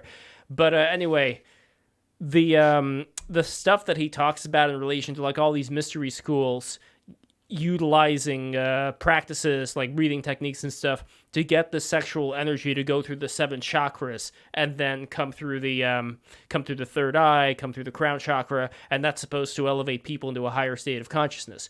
Now, Tux, is there anything Yes. within Mormonism that's close to that? Like, is there any mystery going on within Mormonism that alludes to these particular practices? Well, I mean, I haven't gone through all of Mormonism quite yet, so I'm because of the time when I went AWOL for the 5 years of my life. It was right around the time that normally like Mormons would go through the temple and go on their mission. So, I mean, I can't 100% definitively say. I mean, I haven't really personally experienced anything quite like that, but I'm very open to the I've watched your Tantra episode. And I quite liked it, so Thank you. I'm open to those ideas. I mean, But I can't say if there's an official position. Sorry, didn't mean to cut it off. No, I mean, maybe this is something that is going to be able to. Will M says Robert. Of course, you would say Robert Seffer is based. Will get out of your bubble, man. I mean, no. I mean, look. Once again, I'm being charitable over here because there are certain things that he talks about which I think is good, and there's other things that he says or references to which is complete crap. So. What I like is I do like the whole, Atlantis thing and the whole underground colonies, inner Earth, virile energy, all that kind of stuff. That's all good stuff. Hyperborea. Yeah, exactly. Antarctica. Yeah, but at the same time, when you start, defending the National Socialist Party while you're talking about this again, I think that's the other thing. By the way, Metaphor Man, like I think that people get a real kick today out of being as edgy as possible, where they would be very open to. Looking at history in a very different way. And I'm curious, like, what are your thoughts on that whole thing? And you've definitely run into, fast wave, all these kind of various mimetic energies that are going on. Where do you think this is going? Well, first of all, most of the people that do those edits, I don't know if they do it like full time or if they're graphic designers, but regardless of what your politics are, they're like some of the best editors out there. We're talking like spending months on making like a 30-second 4K HD video. And it's like, it's really funny. It'll have some, cool music playing. And then you start seeing like the spinny wheel of unemployment in the background. The spinny wheel of unemployment. Is that your name for the Black Sun? Yeah. But yeah, I really like I like the whole culture behind it. Well, maybe not culture, but it's like kind of the stuff that Seffer talked about a lot before he got banned. I think he still has. No, he's on YouTube. He's on YouTube still. Oh, he's on YouTube as well. He hasn't gotten banned there. Okay, yeah, he got banned off Twitter like 2 weeks ago. But yeah, I'd always check on. He would always talk about like Hyperborea, Atlantis, the giant skeletons, that type of stuff, and that always interested me because it's like, okay, well, what is there's no such thing as like a Smithsonian task force that's like taking people out and stealing bones out of museums. It's just really funny to think like, man, what if? No, but was Yeah, there what people? if? But were there people back then, back in the day, who were finding these skeletons that were hiding them? Like, how do we stop at a certain point and say, okay, like, is this something that I can find references for somewhere else to back this up? Like, the big thing, I guess, would be finding the actual South American newspaper where Admiral Byrd talked about, alluded to the Third Reich still existing after World War II. Like, that would be the big one, because that's the one that everybody always references. Yep. And I mean, Antarctica in general is one of those like really touchy things because there was the what was it, like the Google Earth thing, like somebody found a giant pyramid in there and they're like, What? oh, it's not a pyramid, don't worry about that, and then they like tried blurring it out so people would go look at it. It's like, what's the point if it didn't, is that worth researching? There's plenty of shit you see in the news that is just like, Dang. okay, you read it and why did somebody spend time on that? But you see something like that and you're like, what's hiding under the ice, So like there were Kangs down there is what you're telling us. Yeah, there's portals. Wow. Well, if you think about it just from a point of view of existence, would you rather live on the like in the inner core or on the outside where all kinds of shit can hit you? Like I'd rather live inside. And in a way, Garden of Eden, Eden, that was originally supposed to mean like enclosure. Paradise is supposed to mean enclosure. So I think that makes a whole lot more sense that Adam and Eve, not two humans, but there were, let's say, more primordial people out there who we are from, who we are descended from. Like, when it comes to evolution, this is going to be like one of these crazy theories that by no means don't take me seriously here, but just imagine for a second, okay? Imagine what if we did not evolve from lower life forms like the animals, but the animals evolved from us. Whoa. Just imagine that for a second. All right, I think I need Lev to has take a bong smoked- hit for this one. Yeah, That's like Lev, you've gone schizo too reincarnation theory. That's amazing. I mean, I just love What'd you guys say if my fucking internet cut out? I just we got to the reverse evolution pill that I talked about before. So Wait, about what though? About Agartha. We're no, talking well, about no, we Hyperborean got portals. we went to Agartha before, but no, here I'm gonna show you an example. You've seen that picture of the naked chimp, right? which one? Okay, I'm gonna post a picture of a naked chimp over here. It's a very, Oh, God. very beautiful creature. Hopefully, this is not gonna get us taken down, because it's a chimp, not a person. But here we go. This is the naked chimp. Look at this guy. Oh, I saw that Oh one. yeah, they have that that hormonal that autoimmune thing where they grow like a lot of muscles. It's like a No. The muscles are as they are. He just doesn't have hair. But look at his hand. Look at his finger. Ooh. Okay, what the fuck is that? this is the finger of the chimp. So to me, this looks like a human finger. So by no means do you take me seriously here. This is just for fun. But just imagine, what if this was actually like a human first, and then he kind of like morphed into this creature, because it looks like a morphed hand. It just looks like a hand that had to adapt to this particular environment. So it like stretched out this area. But the finger here, this looks like a real human finger. So that's just like a different way of just thinking about this whole thing. So let's go back. So it's kind of like a Rudolf Steiner's idea. Like, how many of you guys are familiar with Rudolf Steiner? Nobody? Yeah. Okay, yeah, you kind of know Gio. So Rudolf Steiner's whole thing was that I only know Scott Steiner. Yeah, me too. I'm sure he's living on the legacy of Rudolf Steiner. Well, but Rudolf Steiner's whole thing was that human beings in general, like we are the spiritual, like our spiritual forms, the ones that existed before we solidified into matter. It was like more of like thought forms, like astral thought forms that then had to get used to surviving and living in this physical environment. So our primordial forms would be closer to the astral thought forms that then solidified, as opposed to appearing from lower life forms. So it's a very different way. Lower, I mean like lower physical life forms. Like not the whole germ turns into like the fish, turns into the lizard, turns into none of that. It's more of like, I don't know, like imagine like an Alex Gray painting or something, It would be like Alex Gray paintings that then started to over time solidify and have certain organs. And then we started off as higher beings rather than like the other way around. Yeah, exactly. But the difference, Rudolf Steiner... So Darwinism, get fucked. Well, Rudolf Steiner talked about how there was a trade-off that ended up occurring in our evolution of self-consciousness. Meaning that he talked about how people who, let's say, were in a smaller tribe and, everybody's very close blood-wise, what ended up happening, according to Steiner, was that you ended up inheriting from your ancestors and from your father, grandfather, and mother and grandmother, all of their memory. So when you lived, you did not think of yourself as an independent human being. You thought of yourself as the extension of your ancestors. But I know people are probably say, oh, this is based. But at the same time, you did not really experience, I think, something that we experience today, which is the feeling of yourself as just being this separate being and making choices and having a certain amount of freedom. Where, according to Steiner, they had less freedom back then when they had this... these psychic abilities and this connection to the whole. So what he says we're undergoing right now, he says that this whole experience is kind of like a training to become even higher beings through the process of individuating oneself from the whole and getting experience one wouldn't otherwise get. So that's why we're undergoing whatever we're undergoing right now, both like on an individual level and as far as just the various struggles we're going like with wokeness and all this kind of stuff. Like I do think that all of this is in a way like a human test.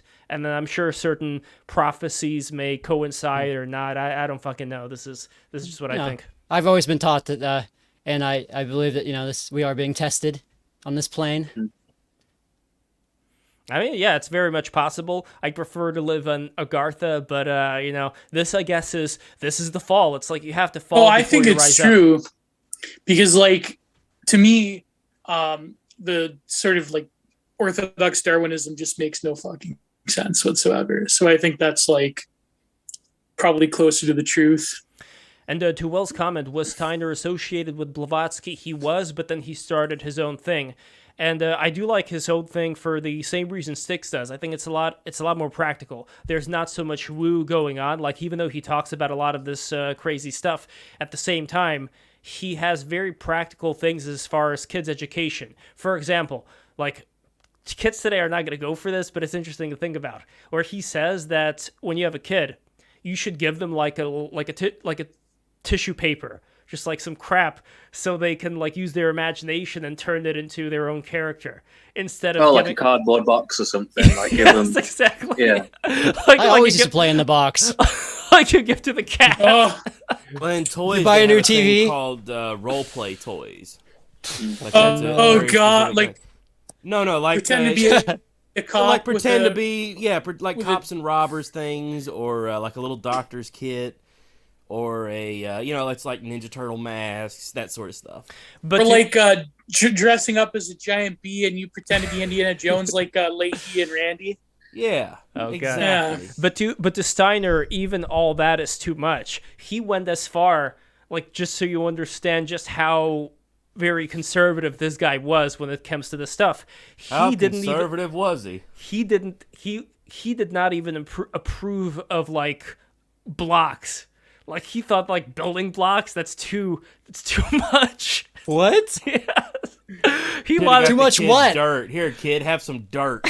Oh, too much, like, I see what you mean. Like, Legos are too imagination depriving. Yes, it's an interesting concept. Well, Legos didn't exist back then, like building blocks did, but to him, it's like Lincoln Logs. Yeah, fuck the Lincoln Logs, because they were already formed. That's his thing. Like these blocks, they're already like created. So his basic thing is we need to teach these kids how to become future gods. So they have to utilize their imagination to create life where there is no life. And you see what I'm getting at, right? Yeah. I think it's expecting a lot from a child, but yeah, maybe.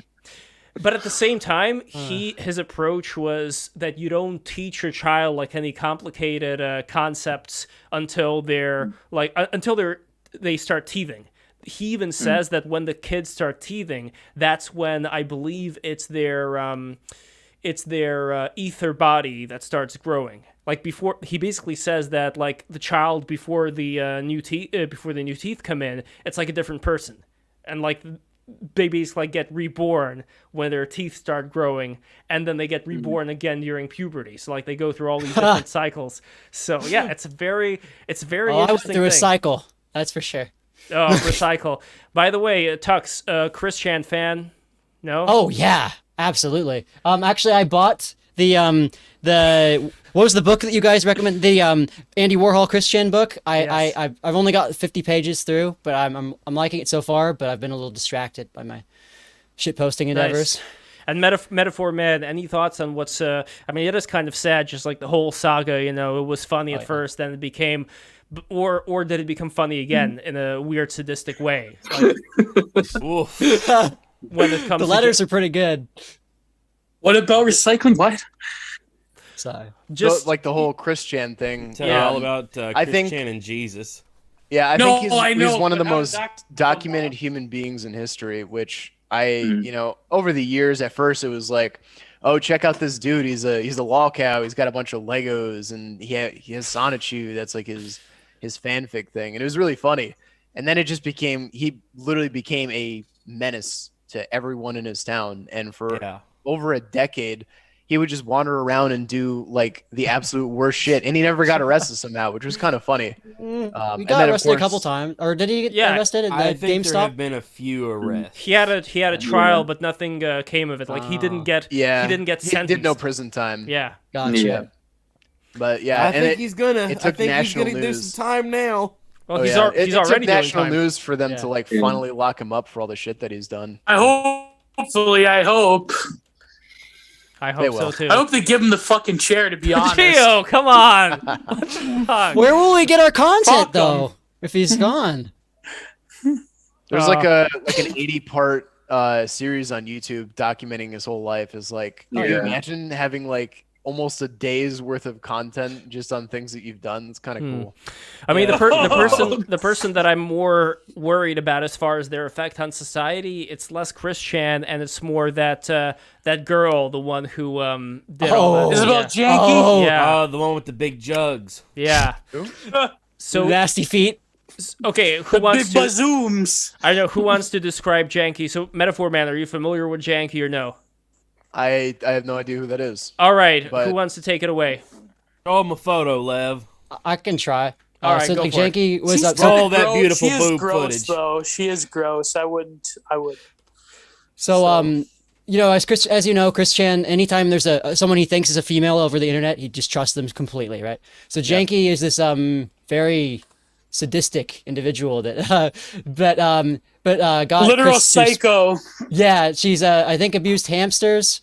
She has met Not like, just abuse, intr- she tortured and destroyed hamsters. Like she's the it's fuck? horrible. yeah, she Didn't he she eat No, them but or she also something? bullied people into suicide allegedly. yeah at her college. Uh, Yeah, she like cornered that one girl that she had a crush on or whatever, and like got really she's creepy. she's a yeah. It's funny like she hates like trans people so much, but she herself is a lesbian, which kind of makes sense because there's that like psychosexual like lust for power there in a lot of like I'm talking like sallow, type stuff here, but Or like Marcus de Sade type stuff, you mean? yeah, like it's very Desaadian her sexuality. But Yeah, like her sexuality is quite Desaadian. Like she finds pleasure in like manipulating, Yeah, Well, huffing farts. not and even stuff. Like apparently she Yeah. also sexually assaulted a woman, but that's alleged. Yes. Allegedly. Yeah. Well, Yeah. not only just that, but also there was a fascination. But anyways, go ahead, There's a- Tuxedo. Well, there was a fascination that she has with decomposition, like filth and grime. And, Oh, Yes, yeah. her feet, That's Don't also ever look very up her feet. Desaadian. her toe. God. Doesn't she, the nasty toe? ugh.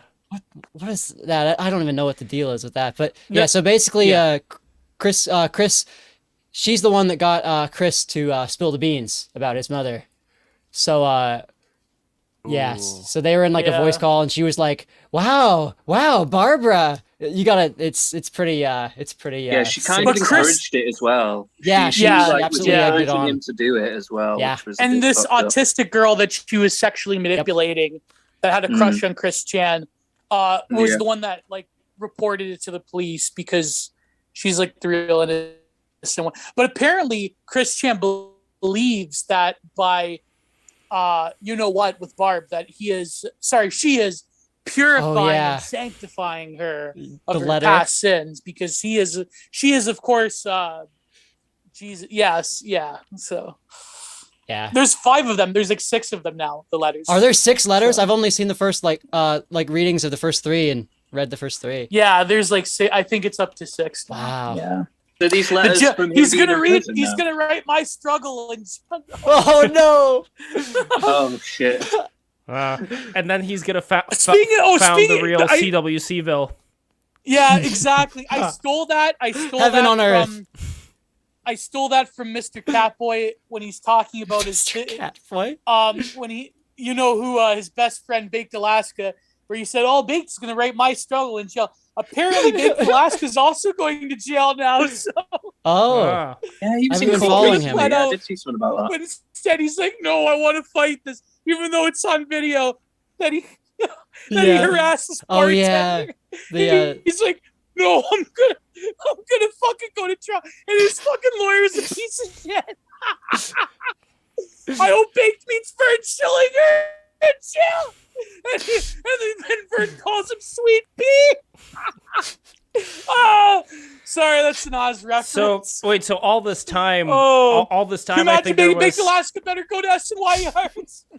there was an Oh. assumption all this time that Baked Alaska was actually glowing in the dark, that he was working. Oh, for Yeah, the, well, that's probably. I don't think I don't so. know. yeah. So now no more Yeah, of that. maybe not. Maybe Yeah. not. I don't know. We have a I mean, if he's going to become a I'm prison on the prag, fence. you'd figure the feds to get him out of prison from becoming a prag, right? Yeah. So- and by the way, speaking of cat boys, I you love know. the fact that when Anyways, about Chris Chan, I'm just. Oh wait, hold on, Jeez. Gio. Before that, I really loved when Styx had the for the debate with Nick Fuentes. Styx had the cat ears, like he put on these black fluffy cat ears during that debate. I thought that was a very nice touch. If you Tux, you know what I'm referencing, right? Oh yeah, God. Catboy I do Cammy. that. Yes, Catboy Cammy. Yeah. Yes. I didn't see that debate, but I know who Catboy Cammy is.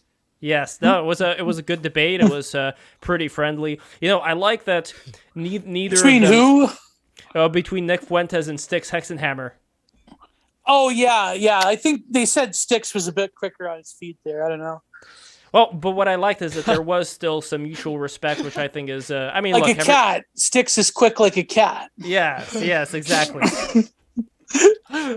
Oh my gosh. So Lev, we gonna get Nick Fuentes on, bro? we'll see what happens. We'll see what We'll get him on. No. No, If we're getting Nick Fuentes on, we have to get PPP on as well. Oh. See, I just don't know what the YouTube Well, situation apparently is. So PvP comes cheap nowadays, so. Yeah, he's really. There you Yeah, go. he has to sell him. He has to sell himself now because he got kicked. He got in a lover's quarrel with with yeah, Surfer. with Surfer.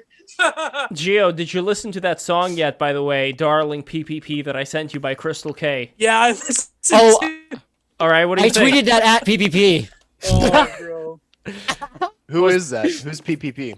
Another large Canadian. Hmm. He shouts at things that he reads about. He shouts about things he reads on the farms. I don't know. He does. And he reviews stuff now. Oh, apparently. God. For those who wanna listen to the song, it's "Darling PPP" by Crystal K. She's a J-pop musician, and she's actually half Korean and half black. Like I think her father was in the military, American, and met a Korean lady, and she went to a great university. She went to Osaka University, and she had a bit of a career in New York City, I believe, too. But this is a great song, "Darling PPP." I think it's from some kind of a Japanese series. But Gio, thoughts on the song? Just what do you think of the song? I want to know. Uh-oh. I think Gio's gone. Damn He's it. silenced again. Just Dang it, Justo. just when I wanted to find out about the song. But anyway, we're gonna get an answer. But nothing from PPP. PPP did not say anything about Darling PPP. I don't think so. I think he just ignored it. Damn it. Okay, well, Yeah, I was a little disappointed myself. we'll try again. Well, what do you think of Darling PPP? Do you like that song? Well, just because I like it because I know because of who PPP is, and I thought it was funny. But it was interesting. I can't even remember how it went, but I just remember the hook, I guess. Yeah, well, it's in Japanese, so I'm gonna have to do the translations again. But anyway, Yeah. I want to ask more about Misha. So, Metaphor Man, that was an incredibly beautiful dog that we saw, and we keep seeing it. You keep posting these wonderful photos of Misha, the absolute cutest dog I've ever seen in my entire life, the Samoyed. How old is Misha, and what is, in general, your history with this beautiful pup? So she was born in February of 2018. So she's about 3.5 years old now. And I was like on a hiatus from Twitter since like probably the beginning of 2017. So I came back in, I think it was like the beginning of August of 2018, and I didn't even think about like, oh, maybe people would want to see my dog. And she was what, like 6 or 8 months at the time, and I was like, oh, check it out. And she was like doing zoomies up on top of the couch and back down, and people really liked it. And I was like, oh, I didn't even think about that, that people would want to see it. But she has like, I don't know, all dogs have like their own personalities, but she has like her own mannerisms, and it's really funny to watch. And I like sharing it with people because, a lot of people actually haven't seen Samoyeds. I never did until going on Instagram and seeing like these giant white polar bears just dancing around everywhere. I was like, man, this is awesome. I want one of those. And they look so happy all the time. I don't think it's just... I think that there is a certain structure to a dog that denotes a certain personality they may have. Like, there may be a reason. Maybe it's because the way that they were bred. What did it say over here? Fuentes probably has abs. Hold on. This is going all He said Gio was fast twitch dominant. What? That's what it said in the comment. Fuentes probably has abs and he doesn't train his neck. That doesn't train his neck.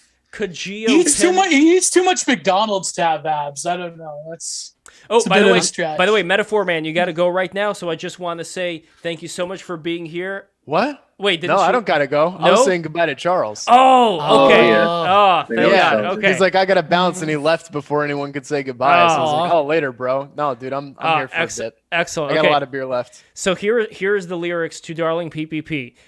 And this is the translation. Walking in town with him. That's it. Happy. I want to walk around town with him. That's it. Take a rest when you're tired. If you feel thirsty, drink something. If you want to go home, go home. Just that. Be happy. I sleep when I get sleepy, but I sleep alone. I'm tired.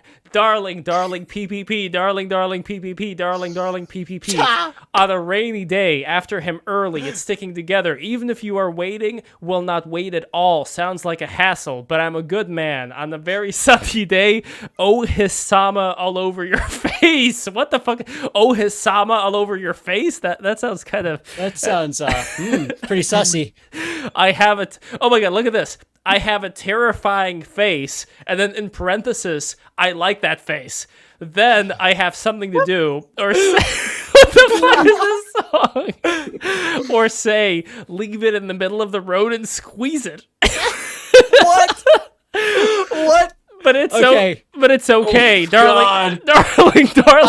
You have to send me this translation. I want to tweet this with my bot, like at PPP constantly. Annoy him. Darling PPP. Darling PPP. One day suddenly goodbye came, even if he can do what he likes. Hit his hoppy, like Hans Hermann Hoppy, that's how it's spelled. Hit his hoppy with his heart. That's okay, me. I was happy. Darling PPP. Darling PPP. Darling PPP. That's the end of the song. Oh man. That's amazing. It sounds a lot better though when Crystal K sings it. She's got a great voice. You know what song she did? She did the credit song to Full Metal Alchemist. The second credit song. If you remember, it was the one with that girl, the one who does all the mechanical designs, and that dog of hers, the one with the one metal paw. And they were like hanging out and stuff. So I think the song is called Motherland. So Crystal K, again, great musician. Also, she duets a lot with M-Flow, which is one of my favorite Japanese bands of all time. Sing from the diaphragm. I wasn't singing though. That's the thing. Like I was just talking. So I mean, I should. You need to sing it. I need to sing it. Well, I mean, it's in Japanese though, and I don't know Japanese. Like, darling, We should do a karaoke stream. We absolutely should. Maybe in VR chat. I think. Yes. Do a Christmas one. A Christmas VR chat karaoke. Christmas stream. karaoke. Yeah.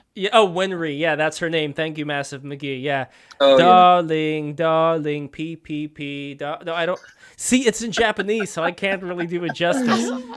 But I just love the fact that these Japanese lyrics are some of the most amazing lyrics of all time, I gotta say. They're always so weird, aren't they? Yeah. They're always so weird. And but it's not just weird. They're like, a lot of them are like poetry, you know? There's so much thought into, you know, like the blowing of the gentle breeze and the wind, you know, makes my soul rise up with the flying seagulls. Like there's all this shit that's never in American lyrics, especially to, you know, animation or just like any TV series, you know? And I think there is just, I don't know, is it pressure? I think that there is some kind of pressure that Japanese people put in themselves culturally to get them to such a state where they can do all this stuff. I don't know. Like, yeah, no, I think that's probably right. Like, I mean, they have like a really big, like, they have like a really big emphasis on like education and like doing like the utmost that you can do as a person, you know? So yeah, it probably is kind of to do with that. But I also think that like sometimes when I see like translations of Japanese lyrics, they're kind of like, they're always like dead mundane and weird or don't make sense in any kind of way. Are you saying they're done by Funimation? A glass of water, you broke my heart. Like, well, here's the other, this is from Hartsdale's, from the song Sweet Chick. Let me show you a photo of Hartsdale's, and I want to get Gio's impression of Hartsdale's too, and which one he likes more. They even have a song called Sister Sister, and one of the lyrics to that song, the first lyric to that song, that was that brings back memories. No, the first lyric to that song was, which one do you want to be with? Come on. And then they start singing in Japanese. So they were basically challenging you to choose one of them that you want to date, you know, and probably more than that. But anyway, these are the Hartsdales over here. The reason they're called Hartsdales... Black fishing, I like it. The reason they're called Hartsdales is because they grew up in Hartsdale, New York, which was spelled differently. It's like H-A-R-T, but they spelled theirs H, you know, like heart, you know, H-E-A-R-T. But anyway, here's a lyric from their song, Wet and Wild. So... and this is a translation, mind you. If the energy stimulus that pops out is not enough, hush, follow me. I take it straight up to the top of the world. I am the Bancho Excite, sparkling wine-like body that needs refrigeration. Steaming natural development I do attract. All boy, like a moth to a flame, like a moth to a fire, I burn, I am. Watch out for adrenaline side effects. Make you boy addicted with one time. I can't let go of my cerebral infraction after a bite. This thrill is perfect. Check, baby, take off your clothes. Because it gets wet like this, say it. Let me rock you, rock me wet and wild. I pop the top, baby, jump to it. Don't leave as it is tonight. Is the night all right? Countless thoughts. I pop the top, baby, jump to it. Can't hide. Party people, nasty, nasty, nasty boys. Rock to the beat all night long.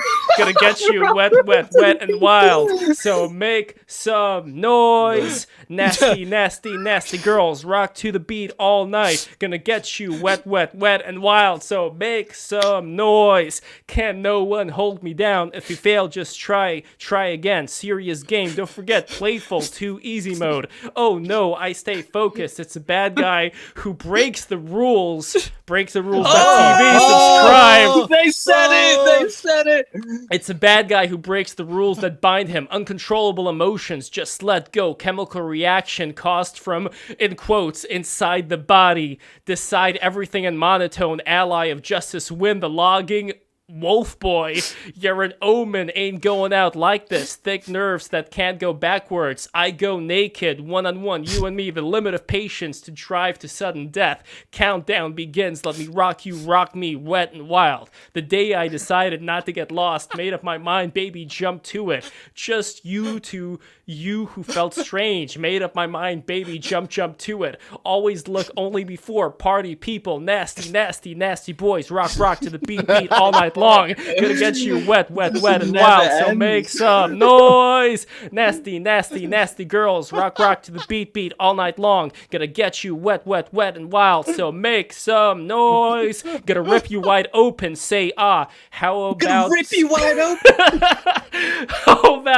how about C being hit by a nail? A woman who is too clear, go back where you came from, cause I ain't got time for you. Achieve your purpose, you snooze, you lose. Don't stop till you get enough. It's time to get wet and wild. I pop the top, baby, jump to it. Don't leave as it is tonight, it's night all night. Countless thoughts, I pop the top, baby, jump to it. Can't hide, party people, come on. The day I decided not to get lost, made up my mind, baby, jump to it. Just you to you who felt strange, made up my mind, baby, jump to it. Always look only before, nasty party. Okay, it just goes on at the end. How long is that fucking song? Like, Jesus Christ. Yeah, the speed run was like an entire 3 minutes just talking it. I can't even imagine. I will, okay, for those who want to listen to the song after this, I will post a link to it, and I would love to share the song with you guys as well. Wet and Wild by Hartsdales. One of a kind. They have a whole music video they did in front of a fucking car, and it was rapping about the car. Wait, this is like a. Did they do music for Initial D? No, that's another. That's another Japanese band. And this one, I think they did this one with Sweet Chic, who was another Japanese. Let's see, by the way, the comments over here, because I was not looking at the comments while this was going on. Japanese WAP. I was going to point that out, but I didn't want to take you out of the zone. Yeah, I didn't want to interrupt the flow. Come to the Flame, Little Moth. Isn't that a movie? Good stream. Should be titled Lev the Musical. Lev the Musical. A massive big he says Gio had enough of this and left. Hey guys, I'm having internet issues. I gotta leave. Sorry. To be fair, I've actually got to go myself as well in a minute. My battery's running out on my phone. All right, well, I think we're gonna be. Go on, sorry. I think we're gonna be. Wait, shit! Before you go, breakup story. Oh, what? I don't know. What do you want to know? Well, what happened? What's going on? Oh man, it's not a very interesting story, unfortunately. But your current situation, though, if you want to mention that, I don't know if. It's a weird one, man. Like, I don't even know what to say about it. It's like we drifted apart, basically, and I've never really been in that situation before. But it happened while a couple of months after we moved into a place together, so we got a contract.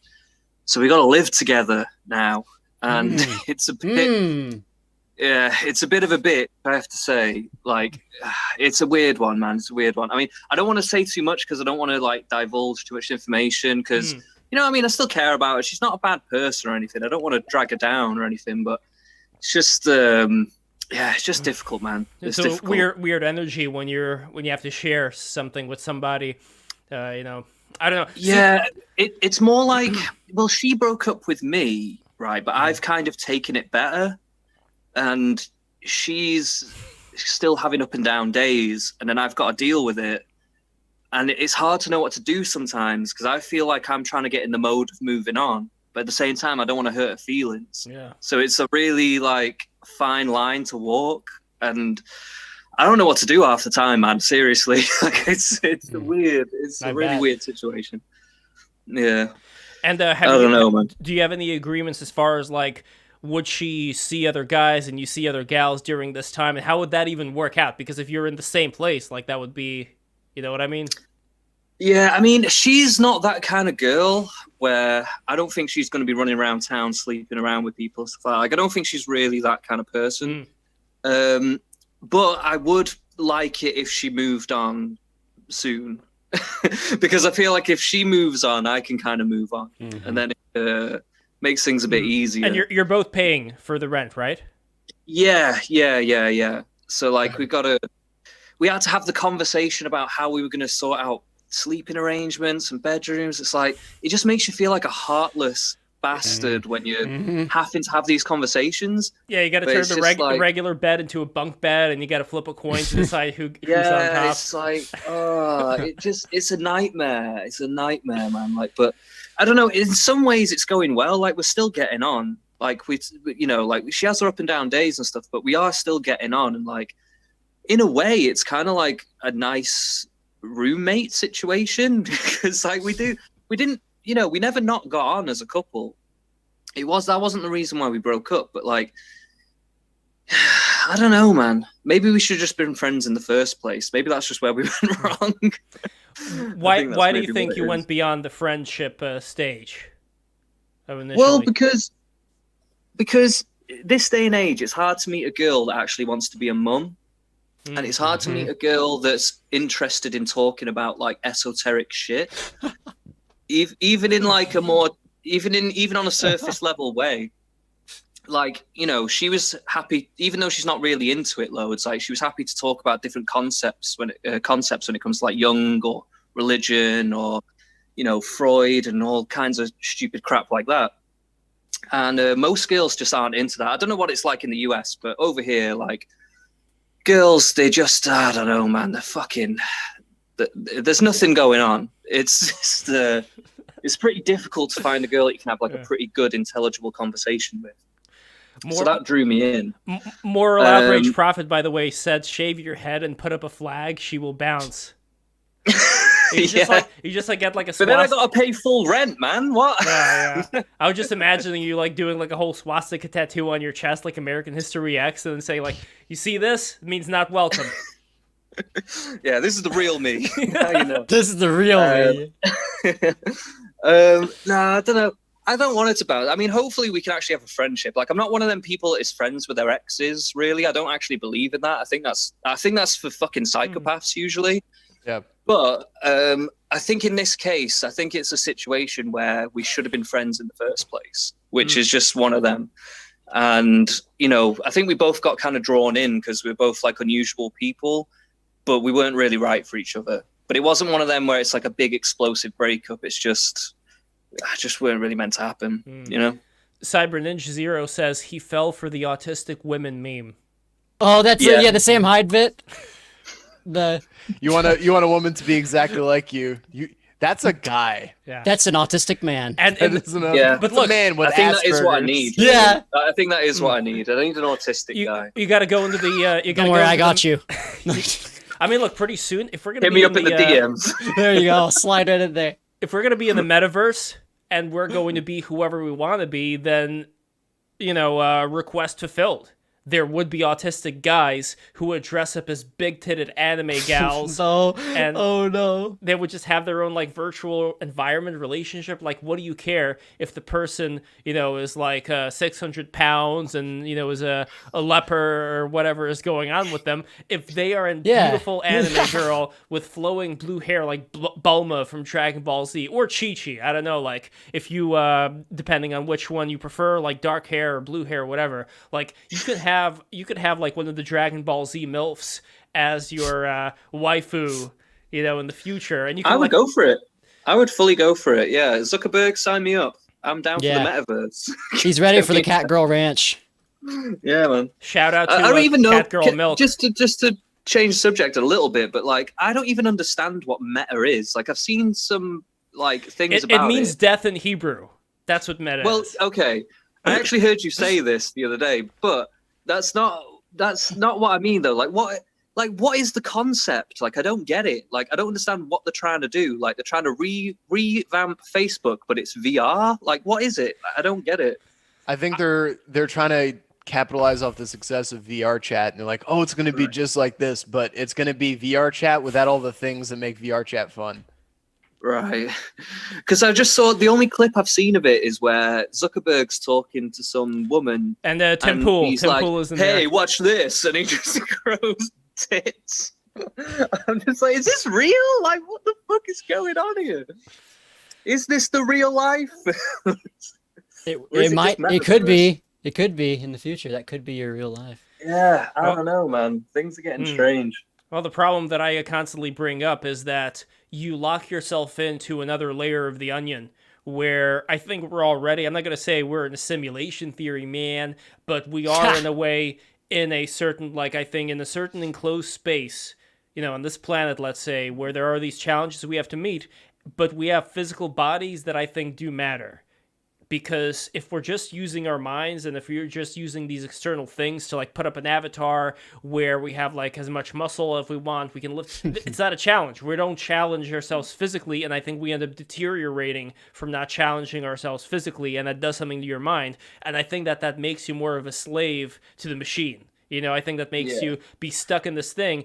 And I think it also prevents you from accessing the Akashic records. I think it prevents you from accessing the astral realm, which you could say it's like the upper layer of this onion, where, you know, we're in this layer, then there's the astral realm, then there's like, you know, successive other, you know, I'm not saying that there's like particular realms and that's it. Like there could be like hierarchies upon hierarchies. I mean, both of you guys being Mormons, except for Metaphor Man, who, I mean, just become a Mormon now and we'll just have a trifecta over here.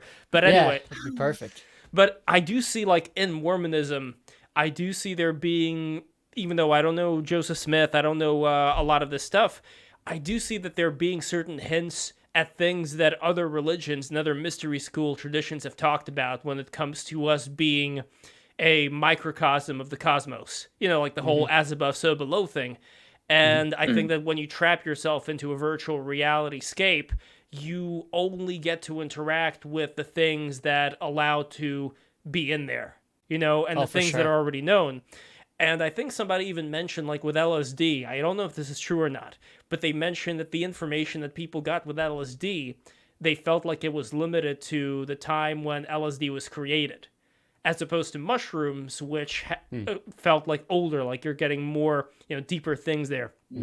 But even that shit, like psychedelics, I'm actually against psychedelics, even though I did take psychedelics, that's kind of hypocrisy.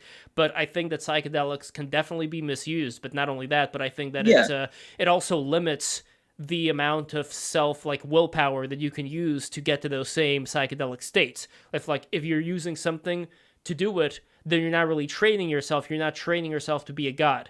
And I do think that kind of like why people are here, like Rudolf Steiner said it really well. He said that eventually people are going to expand themselves outwards, where when you are going around, you get to feel everything that's going on around you like you are a part of it. You get to feel yourself. What the hell is this? Hold on, let me see. It's the Shroomer. Sorry, I didn't mean to. Let me see. No, distract. this is perfect.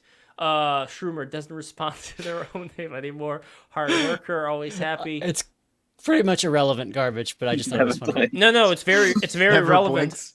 It's very relevant because you remember that thing I was telling earlier about Rudolf Steiner talking about like the ancient humans, how they had these ancestry links. I think it's a similar thing like somebody on the mushrooms, because they do have a link to something deeper, but they're not free. Yeah, I will say just before I go, like I've definitely had a few experiences on psychedelics, whether it was mushrooms or acid, but where I felt like I was tapping into information that I just didn't have before. Or should I say that my brain was in a state that I could access subliminal information. So for instance, like when I'm looking at a blade of grass, normally when I'm not in a state like that, it's just a blade of grass. But when I was looking at it on acid, I could see that it was a photosynthesis wielding thing. Like I had all this idea of like all the apparatus that was causing it to work as a functioning life form, I suppose you could say. And like I was having like all this mad shit going through my mind, and obviously that's just fucking acid and psychedelics in general. But I don't know, it just felt like my brain was like open in a way that is like really hard to access without it. Like I kind of see psychedelics as a bit of a lubricant in a way, like a brain lubricant that can like help you help open your eyes to seeing the world in a slightly more mystical way. But I do actually agree with you that they can be misused, and I do think that you should not rely on them for that. Like, but they are a good way to have that world opened up to you, if that makes sense. Well, I could give you this example. When I took some mushrooms with my second Chinese girlfriend, we went to Washington. We went to Washington Square Park, and it was very magical and mystical. And we even had the perfect sunset. Like everything was just like perfect there. But the problem was that my grandma almost died that day. My grandma, like our refrigerator fell on my grandma, but it fell. No, everything was okay. Because the way that it fell was like at an angle like this. So it's like, imagine my grandma's over here and the refrigerator's like that. You know, that's how it fell. Right. So she was, I mean, thank God, you know, knock on wood, you know, everything was fine. But I kind of saw that as a warning that, like, don't fuck around with this. You know, not because... Well, it's like the duality, isn't it? You were experiencing life, but then there was a brief encounter with death. You know, it's like, yeah. But it's always happening, that shit, all the time. Like, it's just constant. Like, there's just duality in everything. I always see it all the time. That's why I'm a centrist, because I just always am seeing the yin and yang in almost everything, you know. It's like when we were talking about the abs earlier, you know, and like guys that are attracted to that are seeking the masculine energy that they lack. It's like fat girls that go after skinny guys. You know, it's all that kind of thing, you know.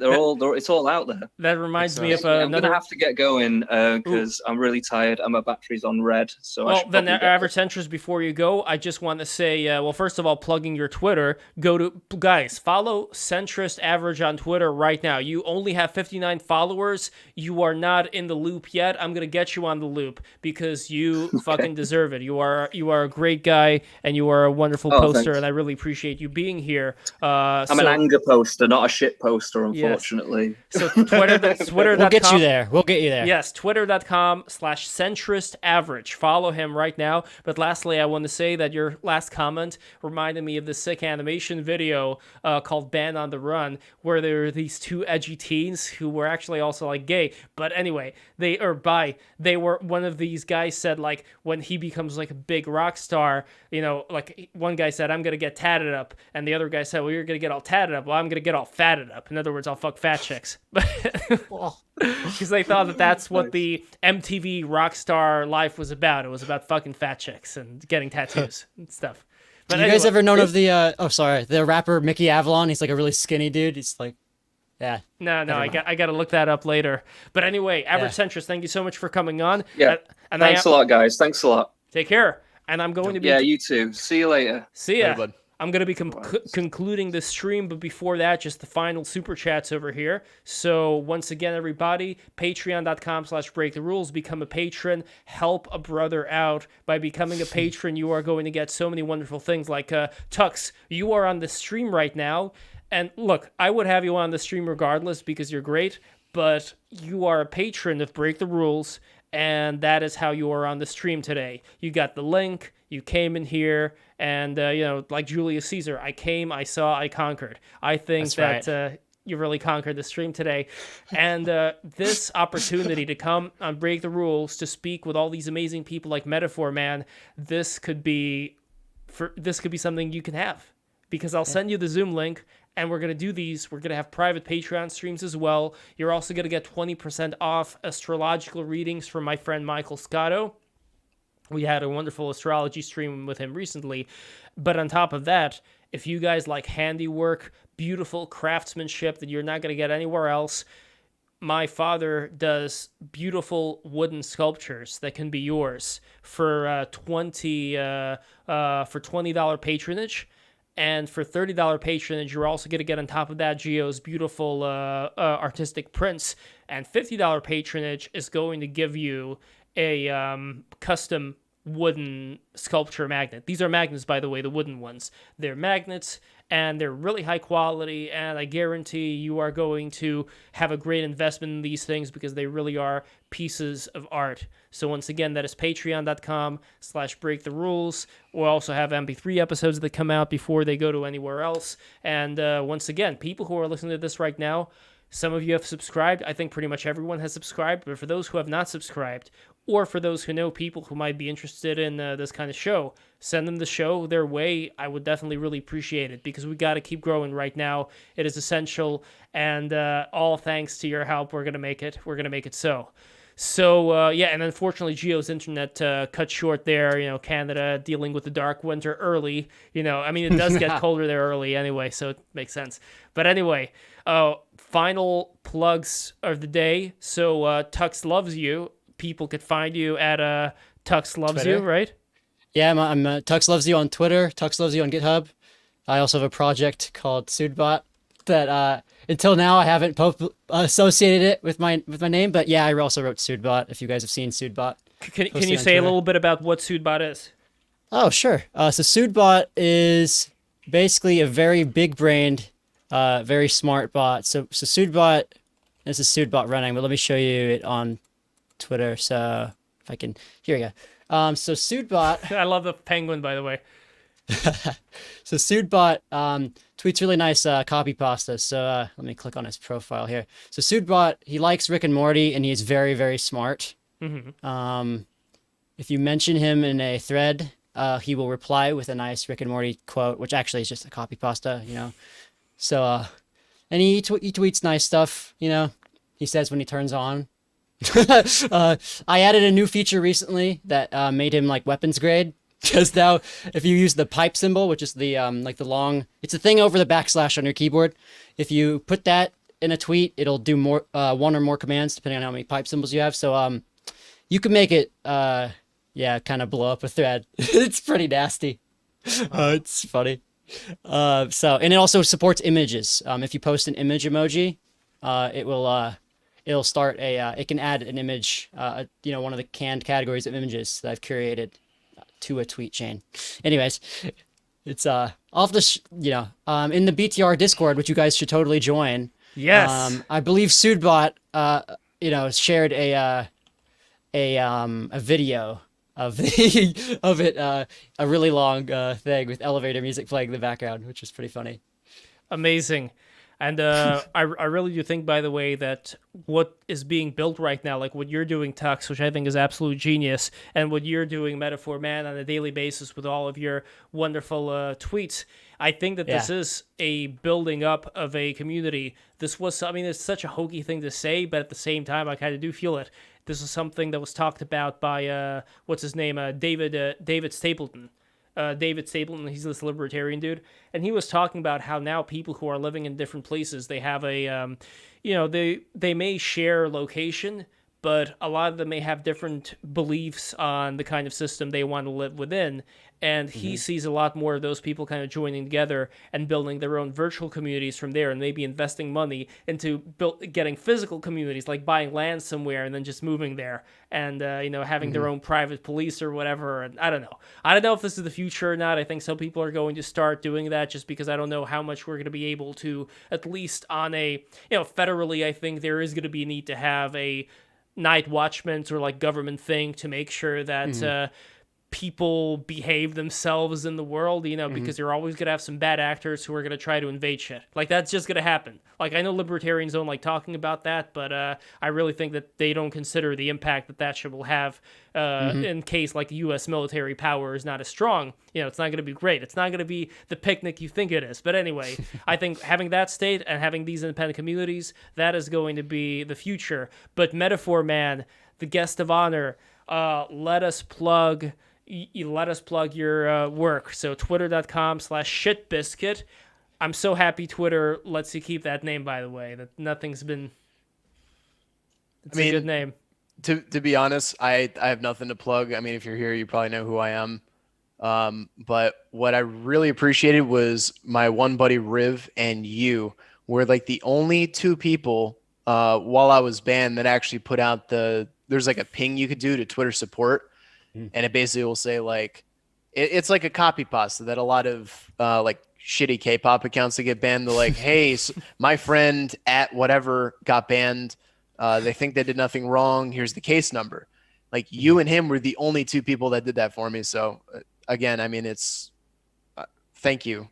I don't know if it actually made a difference. I think it was one of those Something I actually didn't get to talk about too much here, which I wish I did, but the whole suspension reversal. There was like this automated thing that basically said that all these people were bots, and I was one of them. And all I think it was is that people like spam liked a tweet, or a bunch of people spam like multiple tweets, and it looked like the numbers would go up like artificially.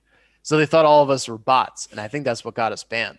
And even after multiple attempts to try and appeal the suspension, like you pinging Twitter support, they never actually looked into it or cared. And then they found out 7 months later that all of a sudden, oh, we fucked up, and I got my account back. So even though I don't think in the grand scheme of things it did anything because Twitter support's awful, I really appreciate that, man.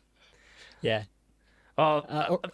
This is I really think that we gotta do this kind of stuff. Like, we do have to help each other out in various circumstances like this, because why the fuck not? You know, life is too short, and you get to meet people who you vibe with, and that's how something gets built, right? I mean, that's what it is. So Metaphor Man, once again, thank you so much for coming in here, and I look forward to getting more of your great tweets.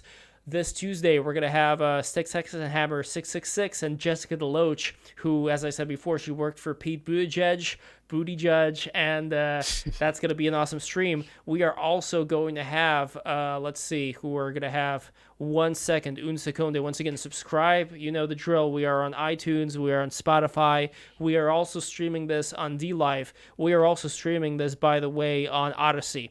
If there's one other request I want to ask of the people who are watching this right now, go to our Odyssey site, because you never know what's going to happen with YouTube. So here's the link. I'm posting it right now. Go to the Odyssey site, odyssey.com/breaktherules, then the 2 dots, live, whatever it says there. Let's see. We are live. We are live right now on Odyssey. 4 people are currently watching. So there we go. You guys are already here. Good. So more people come in there. And here is what we have. So we have Sticks and Jess. That's on Tuesday. Then we have the Gush stream with Slush. So, Gush, this is a new podcast that I recently launched by Slush at Slush TV, a self-proclaimed YouTube extraordinaire, co-host of the Gush podcast. And, so that's going to be very exciting. We're going to talk about video games and stuff. He's got a lot of great videos. And I wanted to try to get Turkey Tom on that as well. And I do want to have like a Thanksgiving for Turkey Tom. Ultimately, I wanted to have Spanksgiving, but that may be too much. I may save that for 22. You're going to see what Spanksgiving's all about when the right time comes. But anyway, then we have Tuesday, November 16th, Count Dankula. Whoa. Can you believe that? We're doing it. Okay. That's pretty awesome. That is pretty awesome right there. He's got the great Mad Lad series that I'm looking forward to. So, and a lot more great stuff to come. And better bring a towel. That's all I'm going to say. Oh, God. That one was too easy. Okay. Guys, I got to go to sleep. Thank you so much for watching. I appreciate it. Usually these streams are not so late, but it was well worth it. So, good night, everybody. Night.